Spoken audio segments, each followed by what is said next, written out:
The Jake Asman Show will begin shortly. Thanks to all these great Patreon members who help support the show. Get your super chats ready. Jake will be here in just a moment. If you love the New York Jets, this is the place to be.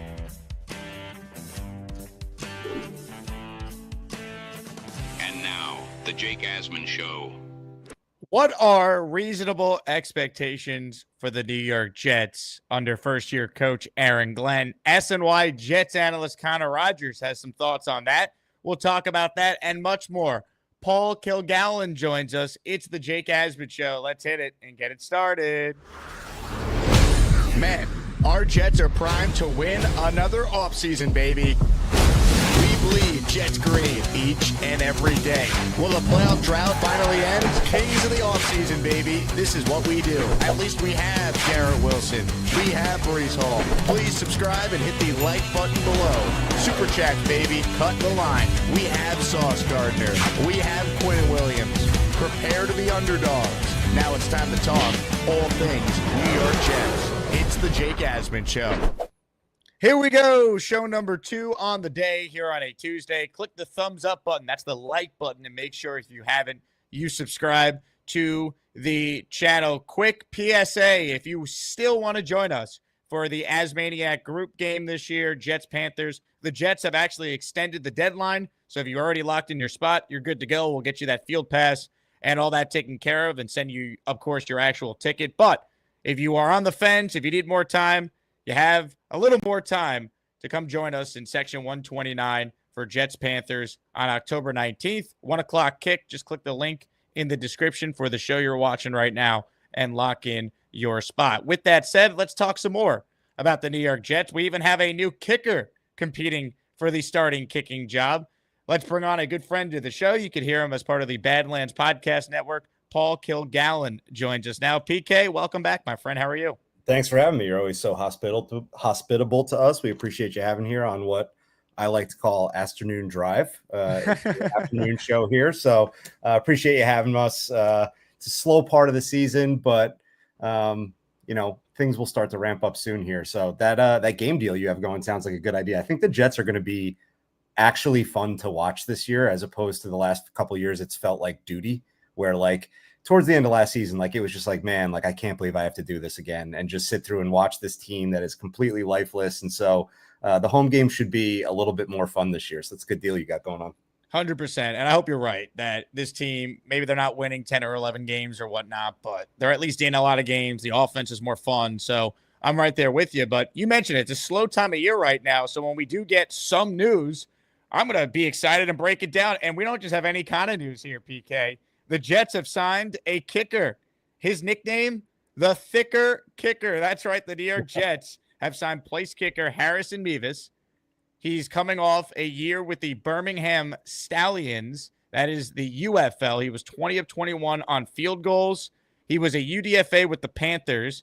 They obviously got rid of him after their rookie mini camp. This guy is 6 foot, 242 pounds. He kicked at Missouri and was one of the better kickers in college football. I think he set the SEC record, actually, for a 62-yard field goal. So that's the longest in SEC history. So we got a new kicker here. Add him to the competition with some of the other guys. I mean, I know who the fan base is going to be rooting for when they hear the nickname, the Thicker Kicker. PK, your thoughts on the Jets' new place kicker? Well, he lost out to Eddie Pinheiro in Carolina, another former Jet legend, Eddie Money. So it's not all that uncommon to, for an undrafted rookie kicker to lose out to a more established veteran. Teams prefer to go with veterans, right? So I'm not going to knock them for not sticking on with the Panthers. I think from like a fun fan standpoint, like how can you not love a fat kicker? I think it's an incredible storyline.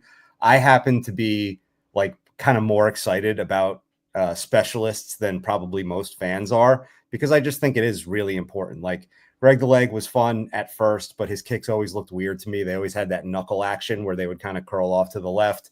And so I'm excited to have somebody new in the fold, a better plan than the UDFA that they had brought in before. I wasn't in love with his numbers from college. I did see that they were talking to Hot Rod Blankenship the other day, and I loved Hot Rod when he was at Georgia, and when he fell off and had some mental issues with the Colts, where he seemed to kind of have a case of the yips. I was always hoping he would make an NFL comeback and that it would be with the Jets. So a little disappointed that it's not Hot Rod, but again, how can you not like when you have somebody called the thicker kicker? I mean, just take a look at that picture. It's incredible. The one thing I'm not clear on is the tweet that I originally saw said they signed him to a multi-year deal, which seems a little weird for a guy that's coming back to the NFL who's never really spent time as an NFL kicker. Do you have contract details or? I haven't seen anything on that. And I did see that original tweet, but no one else confirmed. Yeah, nobody backed it up. Right. It was a multi-year deal. I think that had to have been a mistake. There's no way they're giving a kicker this unproven a multi-year deal unless he's playing for like nothing. And then it's like, sure, we'll just get rid of you if you're playing for minimum wage. But I have not. I did see that original tweet, but I haven't seen anything else. In the tweet I referenced from Rich Cimini, it just mentions that they signed him, not that he's on a multi-year deal. But I mean, look, he was 20 of 21 in the UFL. His long was 54 yards. Bring him in. Competition. I'm all for it. Because if this team's going to be the team we think that they're going to try to be, where they're going to run the football, they're going to try and, dominate the lines of scrimmage, you're going to be, just by the nature of your offense, you're going to be in a lot of tight one-score games. And we saw how many games last year Zerline alone potentially cost them. So kicker is super important for a team that's going to try and be a lot better than what the outside perception from most people is. So hopefully this guy's good if he ends up being getting the job. I mean, we'd be able to sell a lot of merch around the thicker the kicker moniker if he's the real deal. He's a merch man's dream for sure. And he hit a 61-yarder in college at Mizzou. One of the early tweets I saw, Membu came over the top with a vote of confidence in it. So always happy to see that. Always like to see guys that already know each other being excited to have one of their buddies on the team. My question to you is, are we going to get a fake field goal where he runs up under center and we get a tush push? Ooh, that is a great take. Now, I also saw this. Marcus wrote in earlier, at least our new kicker could double up as an emergency offensive lineman. So, maybe the Jets are doing a little 3D chess here, right? A little tush push action, maybe emergency offensive lineman. I mean, there's a lot you could do here with thicker the kicker. Absolutely. Oh, man. Comments, questions, super chats, cut the line. Other Jets news I want to get into. Jermaine Johnson is officially an engaged man. So congratulations to JJ. The Jets shared this photo on their social media earlier. So to celebrate Jermaine Johnson's engagement, at the end of the show, daily raffle. How about a signed Jermaine Johnson jersey for one lucky Asmaniac? If you want in on this raffle, all you need to do is gift a channel membership, and I will add your name to the list. And if you send in 5 memberships or more, whoever does it first, I'll double it. So if you send in for 5, you're in the raffle for 10. And obviously, if you gift for this daily raffle prize, you're in for the weekly raffle prize. This week, it's a signed Joe Namath football, signed Darrelle Revis football, signed Wing Corbett jersey, and a signed Kevin Mawai jersey. So a lot of chances to win awesome prizes this week. If you're a Jet fan watching Jet content in June, you're a diehard. So I can't thank you all enough for taking the time to support the channel. And let's give some love to Eli. He's the first to do it. He just gifted 5 memberships. Eli, you're in the Jermaine Johnson raffle for 10. Thank you very much, Eli. Oh, crap. Bo City dropping a 10 spot, baby. Oh, my goodness gracious. Boom. Eli, Bo, thank you. That's 15 members. And, of course, Bo, you're in our Jermaine raffle at the end of the show now for a 10. PK, let's talk about the expectations for the New York Jets. I'm going to play you a clip from someone you and I know well. This was Connor Rogers on the Badlands podcast. You might be familiar with those guys. This was Connor talking about his expectations for the Jets. And, of course, for those who don't know, you probably do, Connor not only does Badlands, but he's on SNY as the Jets pre- and post-game analyst each and every week. The Jets last year, the expectations at a minimum were to make the playoffs with Aaron Rodgers. There was a lot of Super Bowl talk around the Jets, and they stunk. And not only did they stink, they were a group of mercenaries that weren't very fun to watch, like you just said. That's what it all comes back to, your point, Joe. Not only are expectations lower for the Jets this year because they don't have these high-profile mercenary kind of players, but they're actually trying to build something. And I think there's an understanding from a lot of the fans that they're projected, they're over under is 6.5 wins. Okay. Like you're saying, if they're a 7 or 8 win team, that could still be fun. That could be a lot of fun. What if the Jets win 3 of their last 4 games? What are we talking about all offseason? We're talking about the last 4 games and everything that they showed in those last 4 games, and seeing some of the young guys actually smiling and having fun and being part of a scheme that they believe in and trusting the coaches. And so I think expectations really kind of warp and shape your viewpoint and your morale as a fan in this era more than ever. And I think the Jets not having all these cameras on them and these expectations on them hopefully will actually allow this regime to build a football program that we can. Good stuff there from Connor Rogers. Want to get PK's thoughts on that, but a holy crap moment just happened while that clip was playing. Johnny Bo Bonnie just sent in 20 channel memberships, $100 spent for the community. Johnny, you are in for 20. This is for you. We are mama way. Thank you very much to Johnny Bo Bonnie. I will celebratory raise the umbrella here. It's raining memberships, but I do want to get Paul's thoughts because time with him is limited. He's got to pick up his kids from school, so I don't have time to read all the names, but I promise everyone who gifted a membership will get you down in the raffle. But what did you make of Connor's comments there, PK? I think he's spot on. Now, obviously, look, there's always going to be fans saying, 7 or 8 wins, it's another losing season, and I get that, but to me, it's not always about the record. Sometimes it's how you get to the record and also the context. Like the Jets with Adam Gase his first year were 7-9. If you watch that team, they were awful. They started 1-7. They won a bunch of games against backup quarterbacks. Nothing truly mattered when you look at the record, 7-9. So I think context needs to be applied. But what did you make of those comments there? And in your mind, what are fair expectations for this team? Yeah, so when I think of expectations, I always think back to the Rex Hard Knocks clip where it was the year after they went to the AFC Championship and he came in and he said, last year, nobody expected us. This year, everybody's coming for us, and that's right where I want to be, right? And there's 2 ways to look at it. You could either be that team that's getting everybody's best shot, and you can relish in that and enjoy that. In the Jets' case last year, they didn't handle it well, right? They were getting people's best shot, and they crumbled underneath it. I think for this team now, for this young team that has now had a couple seasons where they've had expectations and they haven't been able to live up to them, this is a good spot for them. And you couldn't ask for a better week 1 matchup to kind of set that train in motion where all the story, all the media hype is going to be about Aaron Rodgers playing against the Jets, right? The media is basically going to forget about the fact that Justin Fields was wronged in Pittsburgh last year and that they tried to bring him back, but he said no because he was wronged in Pittsburgh last year and he came to the Jets instead.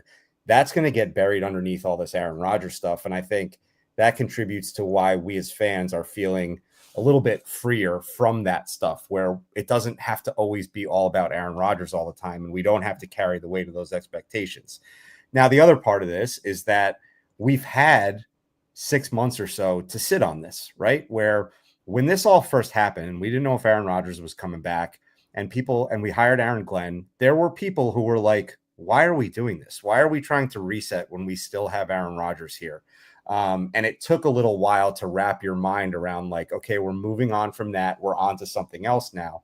So with time, what we're seeing is kind of a readjustment back down to like a proper expectation level for this team, where I think you will have fans who are appreciating the freedom of not having that hanging over you all the time and the freedom of just watching a fun, squirrely football game where a quarterback might run out of the left side of the pocket and run for 40 yards, right? And you'll be able to kind of appreciate those smaller moments throughout the season. And if all said and done at the end and we find ourselves at 8-9 or 9-8 or something in the middle there, it'll feel a lot fuller than an 8-9 would have felt last year, where it would have felt hollow and empty and like falling short of expectations. So I think that they're in a good spot, and I think the media will continue to put them in a good spot in terms of expectations. Nobody's really giving them any credit right now. The other Jake and I talked about on the other guys yesterday that in the Athletic football podcast, they were ranked dead last in the AFC in terms of offense, and that's taking Justin Fields out. It was let's consider everything except the quarterback, and they were ranked dead last in terms of play caller, running the ball, blocking, and pass catching. And so I think the expectations are now really low, and that kind of puts you in a space where you're playing with house money, and we can truly like have fun and evaluate as football fans. And if we can exit the season feeling good, that will make the season feel like a win rather than needing to make the playoffs for it to feel like a win. Now, I tend to be more optimistic side of Jets fans. I've said this on your show before. I've said this on different Badlands shows a million times. I think what we are going to learn this year is just how valuable good coaching is. Not that we didn't know before, but I think we forgot over the span of the last 4 years. Like, we thought coming out of Adam Gase, we're going to get a bounce, but we got a coach that was potentially just as bad as Adam Gase, right? And so we have been in this space for 6 years where we've had such bad coaching and we've gotten accustomed to bad football that we forgot what good coaching looks like. And so I think we're going to get an automatic bounce just by virtue of having Aaron Glenn in charge. And it's going to start to feel fun again. And I think they're actually going to exceed expectations. So that Vegas win total of 6.5, I don't want to say the word lock, but like, I will bet the over on that for sure, because I think that the Jets are being undervalued right now. Did they make even seen 6.5, by the way? I've seen 5.5. So I don't even know what book has it at 6.5, but you could find 5.5 out there, which is way better odds. Even better, right? Yeah. Like, I'll take that for sure. And so, I think, could they sneak into the playoffs? Yeah. Right. The crazy things happen in the NFL. Could Josh Allen miss some time? Could there be a door that opens in the division? Could we surprise somebody in a couple division games? Could we do really well in the AFC and maybe most of our losses are stacked up in the NFC? Like, there are crazy things that can happen to put us in a position to snack a wild card spot. And that would be great. But that's not my expectation. My expectation is that they'll be hovering around that near the end of the season and that they'll probably fall short of it, but we can at least exit feeling good. Hit the like button if you're just tuning in. Comments, questions, super chats, cut the line. The Jets' expectations outside, a lot of people don't think they're going to be very good. I think there's a lot of ifs with this team, Paul. Like, I do think their floor is higher than what a lot of people think, because I really do believe and a lot of the talent on the team. I start with the defense, right? How many teams in the league could say they have a first-team All-Pro on all three levels of their defense? Quinnen, Quincy, Sauce. That doesn't even include Michael Carter now being healthy and what he could do in the secondary. Another year of Jamie and Sherwood, who's really taken on a leadership role and was someone that they valued, a new regime valued, that they wanted to pay and bring back. We're doing a Jermaine Johnson giveaway at the end of the show. He's back. He's someone that I think maybe by the end of the year, he's back to what he was, but just being out there, how smart he is as a football player, that's going to help you. Plus, Will McDonald adding a lot of weight. I think he has a ton of still untapped potential. To me, there's real players there, and I'm very confident in Steve Wilks coaching that unit. It's really on offense where you have a lot of questions, but if they answer some of those questions, right, hey, the O-line's actually pretty good. Like, find me god-awful football teams that have really good offensive lines. It's really hard. You still have a number one wide receiver. Brees is playing for a contract. I think if he's healthy, he's capable of having a big-time season. So there's pieces there. While there is certainly an unknown on Fields and Engstrand, I get all that. I just think there's more talent on this team than those outside the Jet universe realize at this point. Yeah, no, for sure. And I think, like, I'm trying to find the right way to say this. Let me stop here for a second. What do you think? Well, let me back up. I think a lot of things have gone poorly for the Jets the last few years, where we went into season saying it's a coin flip at this position. It's a coin flip at this position. Which way is it going to go? So part of me feels like there's a little luck that's due to us to come our way, right? Like, we should be able to like have Garrett Wilson happy for a year. We should be able to get the good side of Brees for a year. We should get a Sauce bounce back year. Like, all those things that have been constantly falling the wrong way for us for the last several years. The law of averages would say that we should tick back the other direction now, and we should get a couple lucky breaks. So that makes me feel good about the direction we could go in. But you brought up Brees, and I'm curious for your thoughts on some of the talk the last few days. Do you think that the trade talk is real? Do you think that it's motivation for Brees that is deliberately being put out into the media? Like, this is a big year for him coming up. He's had some injuries. He's fallen short of expectations. I think people have started to question a player that for a long time was almost beyond questioning, right? Because of what he showed in his rookie year. Everybody felt so good about it. And now questions are starting to rise up. So, like, where's your head at with that? Do you want him to stick around? Like, what are you thinking? Yeah, I hope that Brees is a Jet for a long time, but I'm also going to be realistic in that there is a chance this could be his last year. But one thing I've been consistent on, Paul, it behooves him to have a career year, and it behooves the Jets to let him get every opportunity to do so. Because to me, he's still their best running back. Like at his best, there's maybe other than Garrett, no player on offense as dynamic or as good at their job as Brees can be at his. So I want to give him every opportunity. And I do think this offense, the zone scheme that they're going to be running from a running standpoint, is going to be better suited for him. I think he could have a big year. Like, I understand last year was incredibly disappointing. I think he was also hurt. I think the offensive coaching, whether it be Hackett or Downing, and then don't get me started on Keith Carter, I think it was abysmal. Like, I do think Brees Hall is capable of being like the Jets MVP this year. Like, I don't think that's that far-fetched. I mean, in 2023, coming off the torn ACL, he was second among running backs behind Christian McCaffrey in yards from scrimmage. I think if they just utilize him better, there's an avenue where he is one of the more dynamic players in the league. So I'm still confident in him. And I like how they kind of challenged him and didn't just anoint him as like the bell cow running back, because I think that's good for Brees. Plus he's playing for a contract and that motivates guys. So if you told me Brees is healthy, I would not be shocked if he has the best year of his career. That's kind of where I'm at with him. Yeah, music to my ears. I mean, I would love to see it bounce back. It's gone too far in the other direction now, where like I understand the questions, I understand the thought about maybe unload him while you can, but at the end of the day, this is a special player, and let's try to get the most out of him with a competent coaching staff. We're talking with PK Paul Kilgallen from Badlands. Gift the membership if you want in our Jermaine Johnson signed jersey raffle at the end of the show. Why are we doing Jermaine? Well, the man got engaged today, so we're going to honor one of the best young Jets on the team by giving someone a chance to win a signed jersey. Couple super chats here. Michael says the Jets will make the playoffs this year. Michael, from your lips to God's ears, you are in our raffle for 2. Connor Long checking in. He's out of school. School's out. Summer's here. And he says, would have loved Blankenship, but can't complain about a fat dude who is automatic from beyond 50 yards. PK, who is the punter this season, jet up. Connor, that's not nice calling him fat. Call him thick, okay? His name is Thicker the Kicker.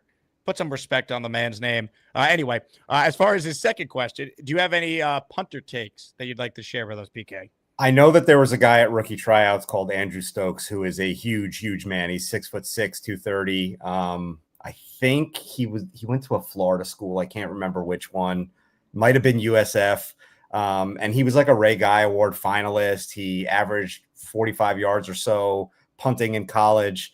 And he was pretty good at coffin cornering. So I don't know if that's plan A. I haven't heard of them bringing in anybody else after they let Morstead go. So I think probably my guess would be that they're hoping that they can get this Stokes kid cheap and see if he can actually punt in the NFL, and probably have a veteran that's waiting in the wings in case he doesn't look good in camp. So that would be fun if we could have a couple of young guys at those specialist spots for sure. Punter is low key and an important aspect of this team, man, because we are banking a lot on our coaching being the difference in these tight one-score games. And a critical punt when Morstead was amazing 2 seasons ago, we saw how that actually helped them win games like the Giants game that year. So there's it matters, man. Like we talk about it in June, but all this stuff does truly matter. Party with Peg and Artie in the raffle for 2 with this $10 super chat. They want to know, I'm assuming this is already asking the question, but it could be Peg as well. What does Paul think of our wide receiver room if it stays as is? Yeah, so Garrett Wilson, not worth talking about. Kid's a stud. He's awesome, right? And I think we're only going to see him continue to go up from here. I think that he probably, and I don't know anything. I don't know anything that everybody else doesn't know. But I think that he was probably the one that suffered the most from the trials and tribulations of the Aaron Rodgers time here, because he was elevated so highly when Aaron Rodgers first came as this is the next Devontae Adams. There was so much expected of him. And by the end of it, it seemed that he was visibly frustrated with Aaron Rodgers, and he was probably happiest for him to go. And you saw the difference in the way Garrett Wilson was speaking about the Jets as a franchise from a couple weeks before Aaron Rodgers was released, where he was saying, I don't know, we'll see what happens, to I want to be a Jet for life shortly after Aaron Rodgers is released. So I think you can read the tea leaves there and say he's pretty happy to have a different young quarterback, a guy that he knows already, and we should expect big things from him. Now, beyond there, I mean, good God, right? Like, if you believe what you're reading about Malachi Corley, it seems like that pick was a complete whiff. It's a continuation of all of our other whiffs at wide receiver. And I don't think he makes the team. I've said that now for a couple months already. And it seems like I don't want to get on here and talk about people's work habits or anything like that. But again, if you're trying to read the tea leaves about what you're reading in these tweets and these articles, it sounds like there's a problem with his, desire to kind of put on the best show for the new coaching staff. And I don't know if it's feeling like something's owed because of draft status or what the case is, but it's pretty much the antithesis of everything we heard about him coming out, which was like grinder, yards after the catch. He's going to hit people hard. He's going to be dangerous with the ball in his hands. And really what we got was a guy who dropped the ball at the 1 yard line and has kind of showed that lack of mental toughness in practice. He's not, making game day rosters, things like that. So I wouldn't be shocked if he's cut. I think you can't count on him. Josh Reynolds, this is pretty much the official Badlands party line at this point, but I have to agree with it. Like, I think we're going to get more out of Josh Reynolds than we expect. Is he a typical NFL wide receiver 2 that we'd want in a perfect world? No, right? But if you can get the Josh Reynolds that was part of the NFC Championship team for the Lions a couple of years ago, who was a solid run blocker. He was a contributor. He was showing up in big spots. He'd make catches at the sideline when they really needed a first down. If you can get that guy operating in the same system, we're okay there. I don't think Lazard goes to Pittsburgh. I think the recent rumblings that have talked about Pittsburgh calling and checking in on him, I'm not saying I don't believe it. What I think I am saying, and again, I don't know anything. This is a guess. This is a shot in the dark. I think that the reason Lazard is still around is because the coaching staff went to him after they had the conversation with Aaron Rodgers and said, hey, man, which side are you on? Do you want to go where he goes, or do you want to be a part of this here? And I think Lazard probably had the right answer to that question. And I think that's why he's around here still. And they think that they can find a role for him in this offense while he's under contract and not use the out that they have to get free from his money and say, all right, you're going to stick around, you're going to run block, and we're going to try to get you back to what you were regarded as when you originally left Green Bay, which was he was kind of at the top of the market this year. So I think between Lazard and Reynolds, you can expect 2-3 production. Hopefully those are two guys who I think you'd consider a reasonable wide receiver 3. And if you can get both of them on the field working together to both run back and produce from a receiving standpoint, then like we're okay there, right? Like there's a little bit of breathing room. And then you have Mason Taylor, who is going to be both a really good blocking tight end, but also the ability to kind of get out in the open and catch passes too. So I don't think it's going to be as bad as everybody's predicting. It's certainly not going to be what it was like in the Sam Darnold years where he was throwing at Jermaine Kearse and Sharon Peake and nobody else, right? And Andre Roberts, and oh my God, that was a tough wide receiver room. So look, is it perfect? No. But can they make do? I think so. I think a lot of it comes down to Mason Taylor. You brought him up. I mean, the guy was a second-round pick. Did they get anything else out of Rucker? Because Fields, one of the things he does well as a passer, third best in the NFL in QBR when targeting the tight end over the last couple of years among quarterbacks. So he's good at throwing to the tight end. You got to have Garrett Wilson be option 1, Mason Taylor be option 2 in some plays, and be really creative with how you design pass plays for Breece. Because I continue to say, I don't think he's been utilized properly. And if Breece is maybe number 2 or number 3 in targets on your team, that lessens the dire need for a number 2 or number 3 wide receiver to emerge behind Garrett Wilson. Just what scares me, though, is God forbid something does happen to Garrett, and you can't, be worried about injuries. You could say that about a lot of teams that they lose their number 1, but that's what really scares me here, because I do think Fields is going to be very Garrett Wilson dependent, and God forbid he's hurt. That's where there could be some real problems. Yeah, that's the doomsday scenario for sure. And like, what do? I think you have to reconfigure almost the entire offense at that point, and you start talking about, well, we have to move Breece around the field now. We have to potentially split somebody out who's not normally split out. We're going to have to find creative things to do with Arian Smith, who I left out in the initial kind of summary there. I think Arian Smith, it's going to be really important for them to like shrink the game for him this year and just focus on what he's good at. Put him in space with speed, with the ball in his hands. He does not traditionally have very good hands, so I would stay away from launching the ball downfield to use his speed. Try to figure out if you can get his speed in a more contained area, give him some pitches in the backfield, do some things like that to action him open and let him use his speed rather than relying on his hands deep. But again, if they lose Garrett Wilson, now we're talking about like reconfiguring the entire offense to something that looks completely different so that you don't have to run that offense that's basically relying on having that weapon out there. Hennessy writes in, wow, if Corley got cut, that would be crazy. I think if you take a step back, I don't know how crazy it really is, right? If they're going to keep Lazard, and you think they're going to keep Lazard, right? There's one receiver. You have Garrett. You have Reynolds. They're not going to cut Arian Smith, who they used the 4th-round pick on. Sounds like Gibson is the punt returner. Like, you really start to break it down. Where's the opportunity for Malachi Corley? He's been hurt the last couple of weeks throughout OTAs and minicamp, so he wasn't on the field getting acclimated to this new offense. He might be so behind the 8 ball. Plus, there's immaturity questions surrounding him. This regime didn't take him. I don't care if he was the first pick of the 3rd round. What does Aaron Glenn and Darren Muji care about that? And a lot of what we have heard about how they want to use Arian Smith, that's what they've said about Malachi Corley. Oh, the gadget guy, end arounds, get the ball in his hands. Maybe you could use him on special teams because he was really good in college at that. I mean, it wouldn't shock me at all if Malachi Corley gets cut. I think maybe the way he stays on the team is if they end up trading Lazard, but if they don't, then Malachi Corley getting cut is not crazy to me at all. In fact, I would predict it to happen. And we didn't even bring up Tyler Johnson, who's another free agent signing that this regime brought in. Great point. Right? So like that's another guy that's this coach's guy.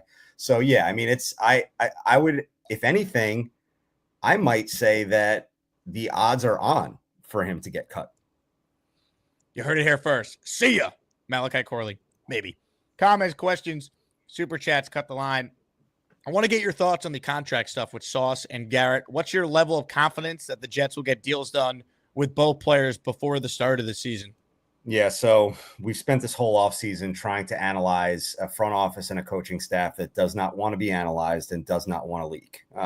And so, you know, what you're left, like there's been a couple tense media scrums, like they've been very on the lid about everything. And you and I were talking before we went on air about how we're kind of in like a desolate period for information because nothing is coming out of the building. Whereas as much as Aaron Rodgers liked to talk about no leaks and all that stuff, like it was a very noisy past couple of off seasons for the Jets.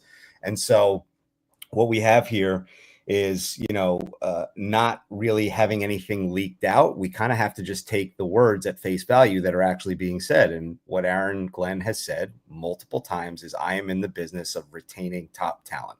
And if that doesn't tell you square up in the face, I'm trying to extend the 2 best young players on this team, like, I don't know what else to tell you, right? Like, they're working on it, and I think it's happening sooner than later. I think Sauce will reset the market, and I think that's going to be controversial because of the year that he had last year. And while I understand that people are nervous about paying him, I mean, look, the golf stuff, can it be annoying? Yeah. The Twitter stuff, can it be annoying? Yeah. But at the end of the day, this kid is a good kid who doesn't do really anything except play football. He doesn't go on vacations because he wants to hang out at the facility all year off season and get better, right? Like, what more can you really ask from this guy? He was all pro twice. Did he struggle tackling? Did he seem a little disinterested at points last year? Yeah. But I think all of that can be fixed. Remember, we have a former Jets cornerback at head coach right now, right? And so if there's anybody that's going to get the best out of Sauce, it's him. And he does have the raw talent and physical tools to be a cornerstone at that position for a long time here. So again, going back to what Aaron Glenn says and just believing him, he wants to retain top talent. As far as Garrett Wilson is concerned, I expect between 30 and 35. If it's a little under 30 AAV, I wouldn't be totally shocked because I think under 30 AAV is where he fits right now at this point in his career. I don't think he's touched that top level that we were hoping for or expecting with Aaron Rodgers, and that would put him in that like Ayuk AAV zone. But Jamar Chase got 40, JJ got 35. So I don't see him going over that. And I also don't see him as a guy who needs to be the top paid at his position. I think Sauce gets 25 because JC Horn just got 25 and he has to reset the market. But I'm not sure Garrett Wilson is the same. I think you can do something with Garrett Wilson that's a little bit longer term, maybe keeps the AAV down a little bit, but there's some other incentives. But I expect them both to be retained. Well, the thing with Sauce now, because the Texans paid Stingley and he's at 30, if I'm Sauce's agent, I'm like, I'm just not going to allow you to sign a deal that's less than 30. You've been a 2-time All-Pro. Stingley had the better season last year, no doubt, but we can't just dismiss how dominant Sauce was his first 2 years. So you could wait on Sauce if you want. But here's the thing. If you wait on Sauce and Glenn and Wilkes get him back to being this all-pro corner again, and he's an all-pro for the third time in 4 years, instead of asking for a cent more than what Derek Stingley just got, he's asking for $35-40 million, and that completely resets the market. So that's kind of the risk you take if you don't do it. That's why I would just get both these guys done, do it at the same time, get them up there at the podium on day one of training camp, signing the contract, meeting with the media. It's a great story. Sends the right message to the locker room, to the fan base. And no matter how you feel about where these guys rank, they're damn good football players. So if you don't pay them, you end up needing to then replace them down the line, go into free agency, and that gets you Corey Davis and Le'Veon Bell and Tremaine Johnson. Like, you got damn good players. You got to pay them. So I think we're aligned. No matter what it takes, within reason, they should do everything in their power to get this done. Yeah, yesterday's price is not today's price. And look at what the Bengals got themselves into by kicking the can down the road with Jamar Chase and T. Higgins and all those guys. And now Trey Hendrickson. And now they can't even sign the rookies, right? So, like, don't be the Bengals. 100%. Super chat here from Julian. Last chance to get a question in with Paul. He's got to pick up the kids from camp or school. I don't even know where you're picking them up from, but you're picking them up from somewhere. So we got a few minutes left with PK here. Julian, you're in the raffle for 5 with this super chat. How do you feel about the defense getting back to a top tier unit? Yeah, so I think it's going to look different, right? Sal's defense was predicated on the front getting home on their own, right? And Connor talked about this a little bit yesterday on Badlands as well. As, you know, they're going to be scheming up pressure more than they did before. So where last year's defense really felt the effects of losing Jermaine Johnson and Hassan Reddick being a total zero because nobody could really get home. Now, luckily, Will McDonald, it looks like, is an animal and a sack artist, right? So they were in a good spot there. But I think what you'll see is more creative, exotic type stuff that is scheming up pressure to get home. I think that you're going to see more of a focus on taking the ball away and more help kind of given on the back end. Now, where are these guys playing in the secondary, I think, is a big piece of this conversation. Is Tony Adams starting at safety? If Tony Adams is starting at safety, I don't know how great I feel about the back end. But if Brandon Stevens is moving around and maybe he's sliding into the back, or Malachi Moore is starting in the back, or Michael Carter slides to the back, like they have a lot of bodies right now at the secondary position that are interchangeable and can be swapped around into different spots.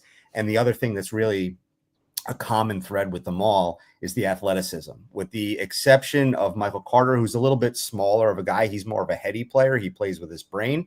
The rest of these guys are physical freaks, right? So you have a lot of flexibility on that back end, and I think that will create the ability to do some fun things and create takeaways, create interceptions, where in the past it was more of a pin your ears back, cover, and let those front 4 guys rush. So yes, I do think they will be able to get back into the top half of the NFL. Do I think that we can get back to being that, like, there was a couple years ago where it was like the Jets defense was feared, right? And I'm not sure they get back there year one, just because I'm not positive that they have the personnel to get back there year one.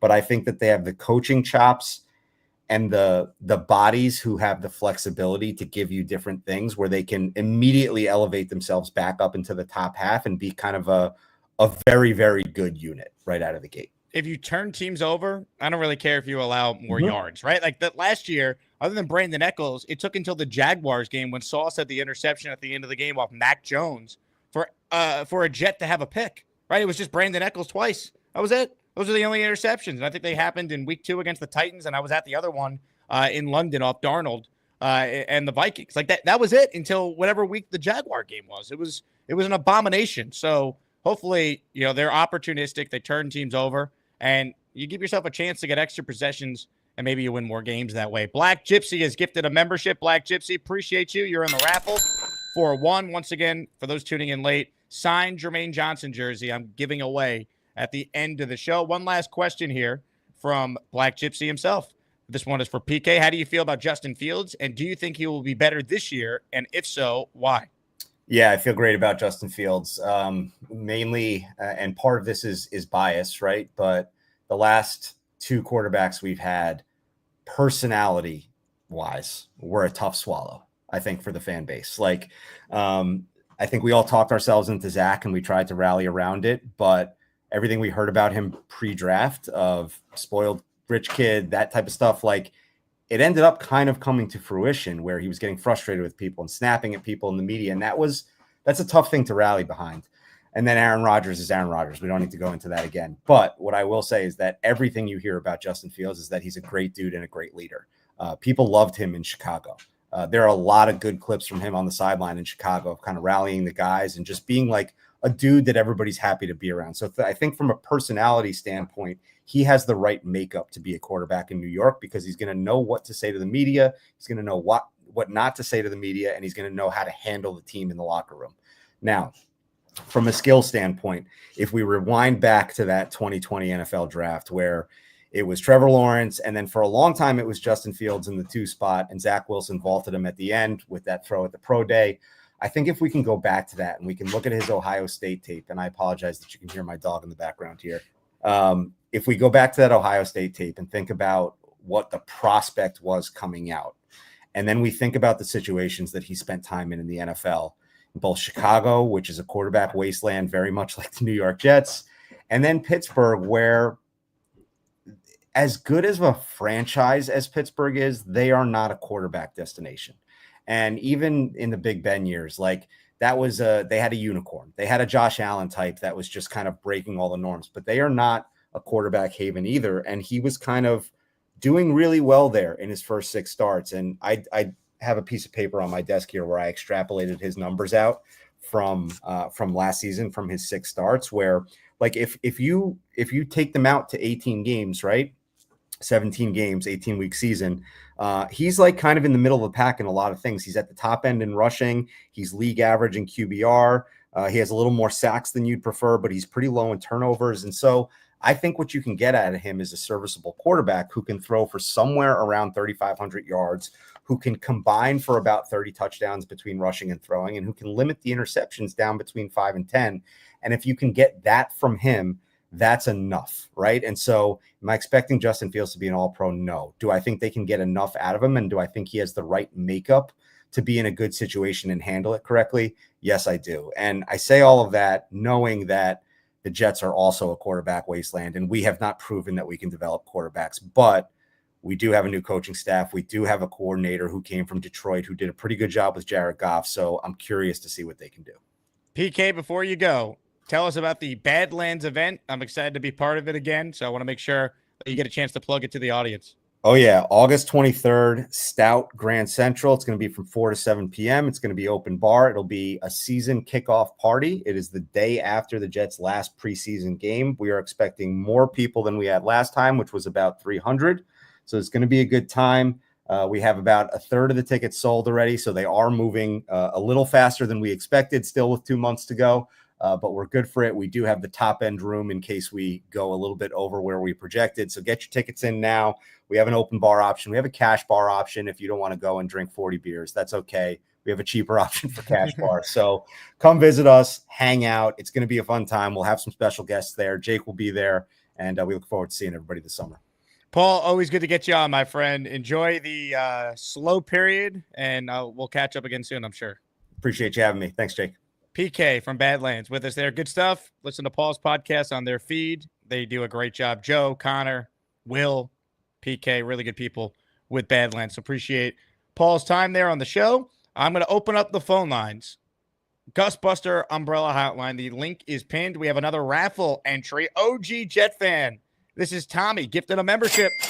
He's in the raffle for one. Tommy's membership went to Incel Allen. Once again, I'd be remiss if I didn't thank the just explosion of memberships we got at the beginning of the show. Thanks again to Eli, to Bo, again to Chew, and our guy Johnny Bo Bonnie. Bonnie, next time you gift any membership, I owe you either the helmet or the rain, because we had so many memberships flying through. I didn't want to just pause the show 5 minutes in and just read off 30 names there. But I owe you something because you sent in a 20 spot, and good luck in our Jermaine Johnson signed jersey that will be raffling away at the end of the show. Another reminder, our weekly raffle prizes this week: Joe Namath signed football, Darrelle Revis signed football, Wayne Cravette signed jersey, and a Kevin Mawai signed jersey. So how we feeling about the Jets? Comments, questions, super chats. They always cut the line around here. I think Dylan had a really good take on Sauce and Garrett. He says Sauce and Garrett should each get 4 years, $121 million. That's a 30.25 AAV, average annual value.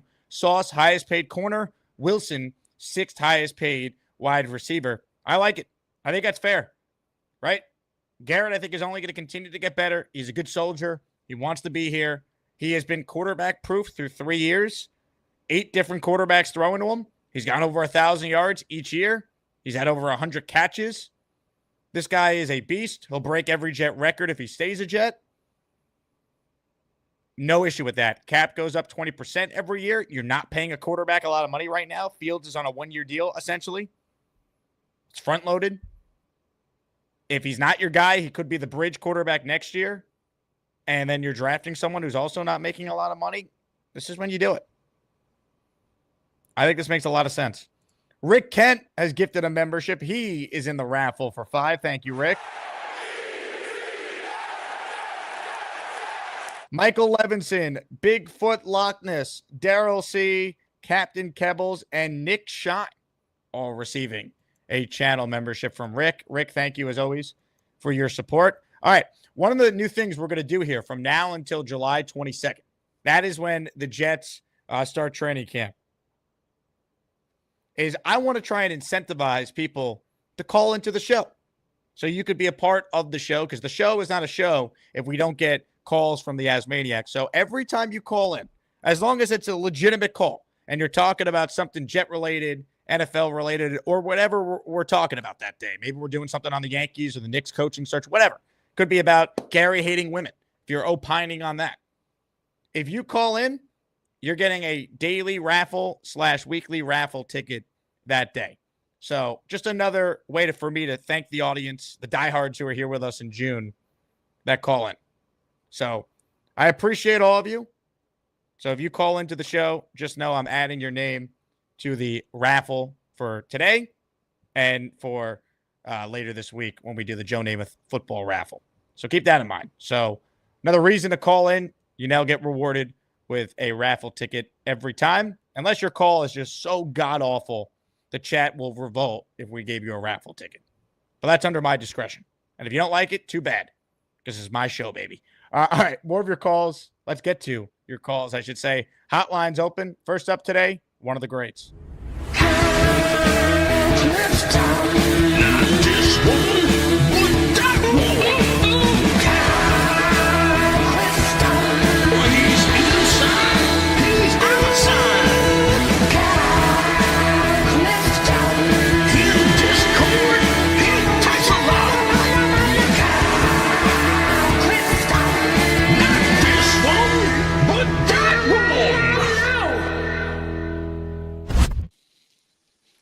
Good afternoon, Jake. Hello, Mr. Clifton.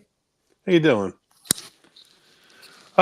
So, the discussion that you had with Kiki there just kind of made me think about the wide receiver room, right? And Corley in particular.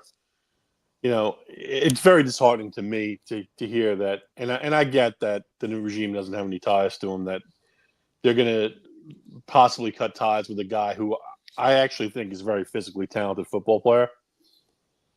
But I think that they've been building this team for this year in a kind of a thoughtful way. Like when you look at the guys that they're bringing in on 1-year deals, whether it's the Tyler Johnsons or the Josh Reynolds or the Ciscos or the Stone Smarts, they are trying to find guys that might be able to outperform for 1 year, right? Where they might have to make a hard decision next offseason on that player, or at least get a comp pick back because they're getting an opportunity that they never got really before, right? I think that's really what's happening here. I mean, Cisco to a lesser degree because he started in Jacksonville, but in this defense, I think that he could really shine with some of the physical traits that he has. I think that's what they're trying to do, right? That they're trying to do it on kind of a shoestring, keep some of that rollover cap money, maybe have some guys outperform, maybe be able to re-sign them if they do perform on a team friendly deal, or let them go for a comp pick if it's something that the where the market's recognizing their value. It's an interesting and thoughtful way to build the team, and it's a different thing than we've seen here before, and it's something that might be worth getting excited about. They have to hit on those picks, though, is the big thing, though. Right. Like you got to draft well, especially comp picks are usually day 3 picks. Very rare is it not at least, a 4th round beyond type of pick. So you got to be good with those picks to make it worth it. Right. And of course you have to hit on them, but any picks that we get now, especially now that those comp picks can be traded, like they're taking the long view while also realizing that there's a good base here. And, if they can get Sauce and Garrett signed, that'll be a huge step towards building for the future, taking this tack, I think. I agree. I don't mind the strategy because this year the free agent market wasn't great. And I especially understand it because they don't have a 3rd round pick this year because of the Hassan Reddick trade.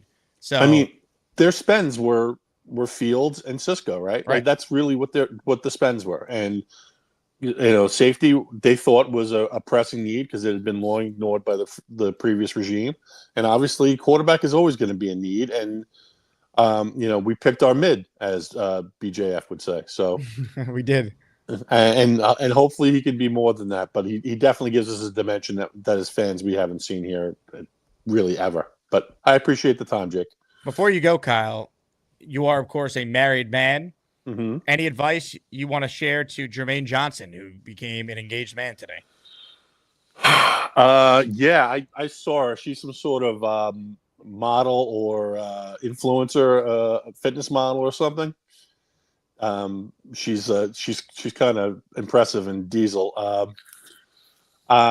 He is such a sweet, likable guy. I think that he's got a great future ahead of him as a married guy. It looks like he might have the total package. She was very supportive of him during the injury, and best to them both. Ladies and gentlemen, Kyle Clifton, a raffle ticket for Mr. Clifton to set the tone. More calls right now. Michael Levinson's on the line. Hello, Michael. Hey, Jake. It's been a while since I called in. All of a sudden, a raffle ticket will get you to call. No, I actually I've been working a lot, so I don't get your day shows, and usually by the afternoons, I'm just busy running errands. So it's all good, Michael. Good to have you back on.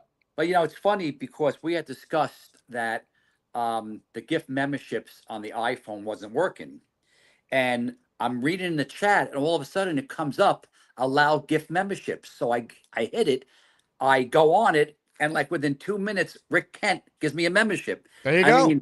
I didn't even think that was allowed on an iPhone, but hey, thank you, Rick Kent. I appreciate it. Yeah, as long as you have setting on, you could receive it. When you're on the iPhone, it doesn't let you actually gift to someone else, which is annoying. So that's great.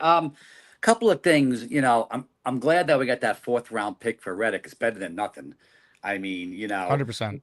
The Fields thing, I'm up and down. I got to tell you, he hasn't improved his accuracy in 4 years. That's what bothers me.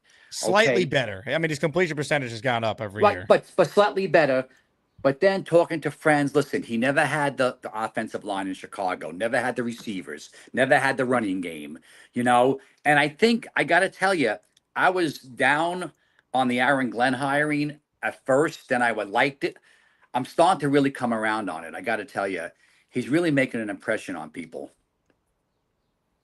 Yeah, I mean, look, I think every time he speaks, you want to root for him because one, he's a Jet. 2, he has said all the right things. He's so drastically different than what we're used to from any coach up at the podium. You feel like you got a real leader, but that doesn't always translate. That's the thing. It's like there's people now, they hear Glenn speak and they're changing their win total from like 4 to 10. I'm like, we got to let it play out. But if you trust him, you have to hope that he hired a great coaching staff because that's going to really that's really going to determine the type of team they have because so much of what we're banking on for the Jets to be better than what most people think is based on these players being coached up, especially the quarterback.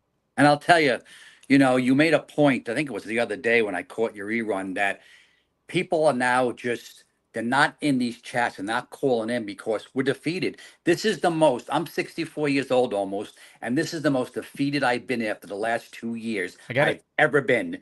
And it's hard to just watch and listen because it's just, I'm so frustrated. Like I've never felt like this as a Jet fan in my whole fandom of watching. Yeah, I said this last year that the Jets, by the year they were having, they were doing irreparable damage to the fan base. This is what I mean. This is that damage. Like, go check all the views on Jet creators' channels. Yeah. Down. Like, go check the Jet season ticket list. Trust me, they like it, you can't even compare the drop off. And look, some of that's expected, but I mean, it's way more than I think they've ever experienced. I mean, they're hemorrhaging money over there as far as ticket sales go. So, like, they got to win. People will buy back in if they win, but there's not going to be as much of a grace period for this regime as there would be if the circumstances weren't so dire the last couple of years and really dating back during this playoff drought. So, like, if they want to change that, they got to win. And I think getting off to a good start is really important as well. Well, and I don't think Woody raising ticket prices helped either. No, I think it's a terrible optic. Okay. Yep. And one Nick's point. I think this was all Dolan who fired his coach. I really do. I said, you know, I just didn't understand it. I'm not for it. My personal opinion. Me neither. And we'll see who they hire. But you know, you talk about expectations. Whoever the Knicks bring in, if that coach doesn't get to the NBA Finals this year, agree. They underachieved. I mean, that's the spot they put that coach in. No, I mean, like you said, this coach brought us to a drought that ended. Round two finals. What team fires their coach after all that? It's terrible. Terrible. I think it's a huge mistake. Well, Jake, it's nice talking to you. And again, thanks, Rick Kent. And I'll be back. I'm back. Love it. Michael, check it in. That earns a raffle ticket. If you're tuning in late and now until training camp, we will reward the diehards, the AsManiacs. If you call into the show, you'll get a raffle ticket added. That includes daily raffle, which is a signed Jermaine Johnson jersey. I wasn't going to do a daily raffle today, but then I saw Jermaine got engaged, and I'm like, let's do it. And the AsManiacs have supported, so thank you guys for gifting memberships and sending in all the super chats. If you don't win, don't worry. You still have a chance to win the Joe Namath signed ball and the other prizes later this week. More of your calls right now. Indy Jets is on the line. What's up, Indy? Hey, good afternoon, Jake. Hey, you know, I didn't catch your morning show live. I caught it later on, and I heard you. I don't even know who that reporter was that sit there and had an opinion of how Aaron Glenn needs to address the media and how he needs to learn how to address the media. Alan Hahn, talk show host on ESPN New York. Yep. Yeah, and I have to say, I've never heard of the guy as far as in the coaching world in the NFL. I've never heard of him as a player. You know, and I have a problem with I kind of agreed with you. You didn't agree with the way he addressed it. My problem is if you've never done anything. How does he tell a head coach how he should address the media? I mean, nobody told Bill Parcells how to do it because Bill Parcells basically just told the media to go F themselves if he didn't like it. You know, I like the way Aaron Glenn addresses the media. You know, he doesn't, it seems like they keep things pretty well in-house. Good secrets, bad secrets, whatever it is. He's not letting anything out. Where does that guy get off saying, Aaron Glenn, you need to learn how to address this media? I don't know. I didn't quite get that. Yeah, I disagreed with Alan's take. Like when he said drop the act, I don't think it's an act. I think Aaron Glenn, that's who he is. Like that's how he's been the whole time. That's how he was in Detroit. If you go back and watch his press conferences there, like I don't think he needs media training. I think he's himself. I think ultimately he's got to win games, and that's the bottom line. But I think everything he said or has said since he's been the Jet coach has been fine. The only thing I do agree with is you can't be combative after losses every time, right? That's going to that's going to be a tired. If you're more upset with the question you're being asked after a brutal loss than you are upset that you lost the game, that's a problem. But I think Aaron Glenn understands that. He's been a player in this market. He worked for the Jets as a scout. He understands what he's signing up for I don't think that's a problem at all. So I don't think it's an act. I don't think he needs media training. I think he needs to win games. And ultimately, I think how he is to the media is how he is with his team. I don't think he's fraudulent at all. I think that's genuinely who he is. And I think that's kind of what the New York needed. Sala, I think he started off, the whole no gas, all gas, no brakes and all that stuff. Yeah, it sounded great, but he never followed through with it. And he continued to get soft as his coaching career. I don't think Aaron Glenn's got that side in him. I think he's just going to be who he is. The New York Jets needed a guy like Aaron Glenn, and let's hope that this turns into wins. And if we get a 7, 8, 9 win season this year and progress to next year, good for him. That attitude, he's well, you know what? Maybe that attitude works, and I'd like to see that guy come back and apologize and say, well, sorry, Aaron Glenn, you knew what you were doing, and I don't. From your lips to God's ears, Indy. Yeah, but hey, thanks, Jake. I didn't get any update on Charles's job. Can you fill me in real quick? Sure. Charles submitted the wrong resume to Burger King. So when they tried to call him, they called the wrong number or emailed the wrong contact. Even though we sent him a new resume, he mistakenly updated the old resume. So Coach Nick Shine made some calls. I believe everything is being sorted out today, and hopefully the Charles Burger King job becomes official in the near future. But he is such a mess, and thank God Nick Shine realized what happened. A+ to Nick Shine. I mean, goodness, if it wasn't for the Asmaniacs, yeah, look at him. If it wasn't for your show, Jake, and some of the great people that are on here, they've come through, not just for Charles, but other times. A+ to them, and give Nick a good shout out, because he's got this. He's got the patience of a saint, man. He does. So give Nick Shine a big shout out. Go watch his channel. Subscribe to his channel, because that is a saint right there, deep down. Ladies and gentlemen, Indy Jets, spot on. Charles, goddamn man, my God. Henny in the house. He sends in a super chat. Pay Sauce and Garrett this year. The money won't kick in till 2027, and at that point, the contracts will be a bargain. Also, they're great off the field. No disagreement for me. I mean, that's why teams pay their players early, because you could stretch it out. And then the cap goes up 20% every year. So in a few years, bargain.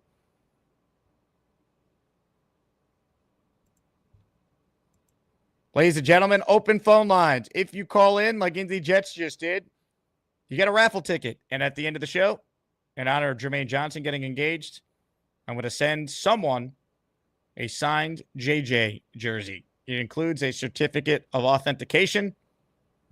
And I think Jermaine Johnson is one of those Jets that is going to be here for a long time. So I think that will look great in any man cave. With that said, I don't know if this man is actually awake. He could be, but maybe he's not. We will find out all together as we head to the lair. Right now, we're getting some gabagool. If you really want some gabagool, you got to come get the gabagool. Catch you later. Beast? Yeah, I'm reading the papers. Reading the papers. It's dark. You can't even see a thing in there. Hell, I can't. I got light over here. I got light over here. I got so much over here. Why don't you open the blinds, Beast? I'm trying to block the sun. There's great. See, number one rule: if the sun's going that way and that gets all the heat in here, my entire studio is like a freaking sauna. I'm not gonna have it turning into a sauna. It's not the YMCA. If you want the YMCA, there's one on 71st Street. Look it up. Not that odd. See what they got to offer. What's on the agenda today, Beast? What have you done? Oh, tacos. I'm doing something light today because it's 90. You know what it is today? It's 93 degrees today. We're having a heat wave. Wow. And no, and not the singer, the one that sang the song from 1968. She was a good singer anyway, so can't take nothing away from that. That interviewer from ESPN who was talking smoke about our boys, he needs to do one of two things. Aaron Glenn, leave the man alone. That guy's doing his job. And number two, to ESPN, let Aaron Glenn do his job. That's all I'm going to tell you. And leave and let him do his part. This is Aaron Glenn's team. This is his team. He rules it. He runs the show, and he's running the ship. Bottom line. What do you think of our new kicker? Let me see him. Wait a sec. He kind of looks like you. No, not necessarily. Not necessarily. Let me see. How tall is he and how old is he? How tall is he? Let me see if I can look up that information for you. He's 6 foot, 242 pounds. Holy Jesus! Well, that guy's a machine. You know what? Let's see his leg first. I want to see what he can do first on the field. I don't have his leg handy. Not that kind of leg. I'm talking the first thing first. Let's see what he can do first on the field. Let's see if he can kick those 50-yarders. If he has it, he's in. If not, you know where the line is. Back in the line. So I want to see something first. Before I do a decision. That's first come, first serve. You don't just don't go to the store and steal a steak right off the shelf and run away from there. No, you take a look at it first and then you make a decision. That's how you're supposed to do things. You just don't go to the store and steal. Stealing is a no-no. You know what happens when you steal stuff from the store? You know what that means? Book 'em Deno. That's right. Book 'em Deno. Oh, that's what that means. Yeah, that's right. That means you go to jail if you steal. Hey, Beast, what time do you start Taco Tuesday preparations? Well, I already did the meat, so the meat's nicely marinated. It's already prepared. Salad's going to get cut. Going to be making a special sauce. Really? The special TKO. Something that'll knock you right on your ass. Really? Yeah, that's right. It's going to be a nice salsa, but if I don't want salsa, I go with man's choice, man's best friend. That's right. It could be anything. It could be Valentina. It could be Tapatio. It could be also whatever. You know what time it is? I'm Beast Breaker 666. I'm gonna take my fist and shove it up your ass, and then he gotta go. Beast, welcome to the raffle. One raffle ticket.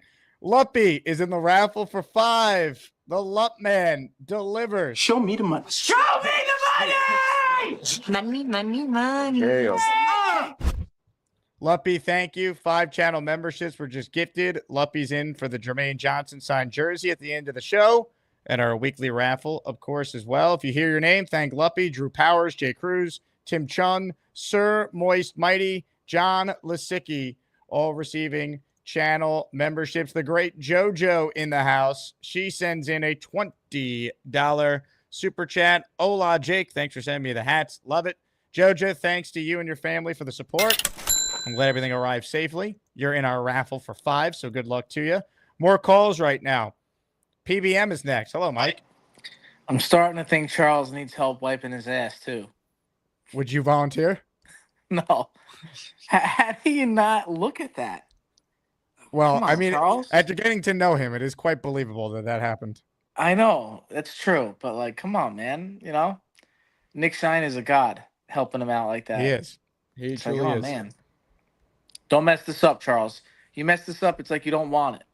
Come on. Be better, Betty. Be better. Yeah, be better. That's right. That's really all I came in to say. I wasn't going to call in, but I heard the Charles shit. I'm like, oh, God. Hey. Yeah, that's a raffle ticket for you, PBM. You were on topic. That Yeah. We discussed that in the show. That totally counts. I was going to say give my raffle to him. Honestly, if we sent him a signed JJ jersey, he might mistake it for toilet paper. So that'd be a huge risk. Yeah, he probably won't even. Oh, that's not mine. That's right. Yeah, that's true. It'd be a huge problem. Yeah. Mike, you're the best. Appreciate you. Peace. I pledge allegiance to the flag of the United States of America and to the republic for which it stands, one nation, under God, indivisible, with liberty and justice for all.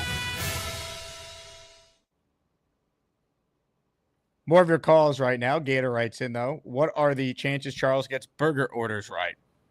Probably the same odds that the Jets win the Super Bowl this year.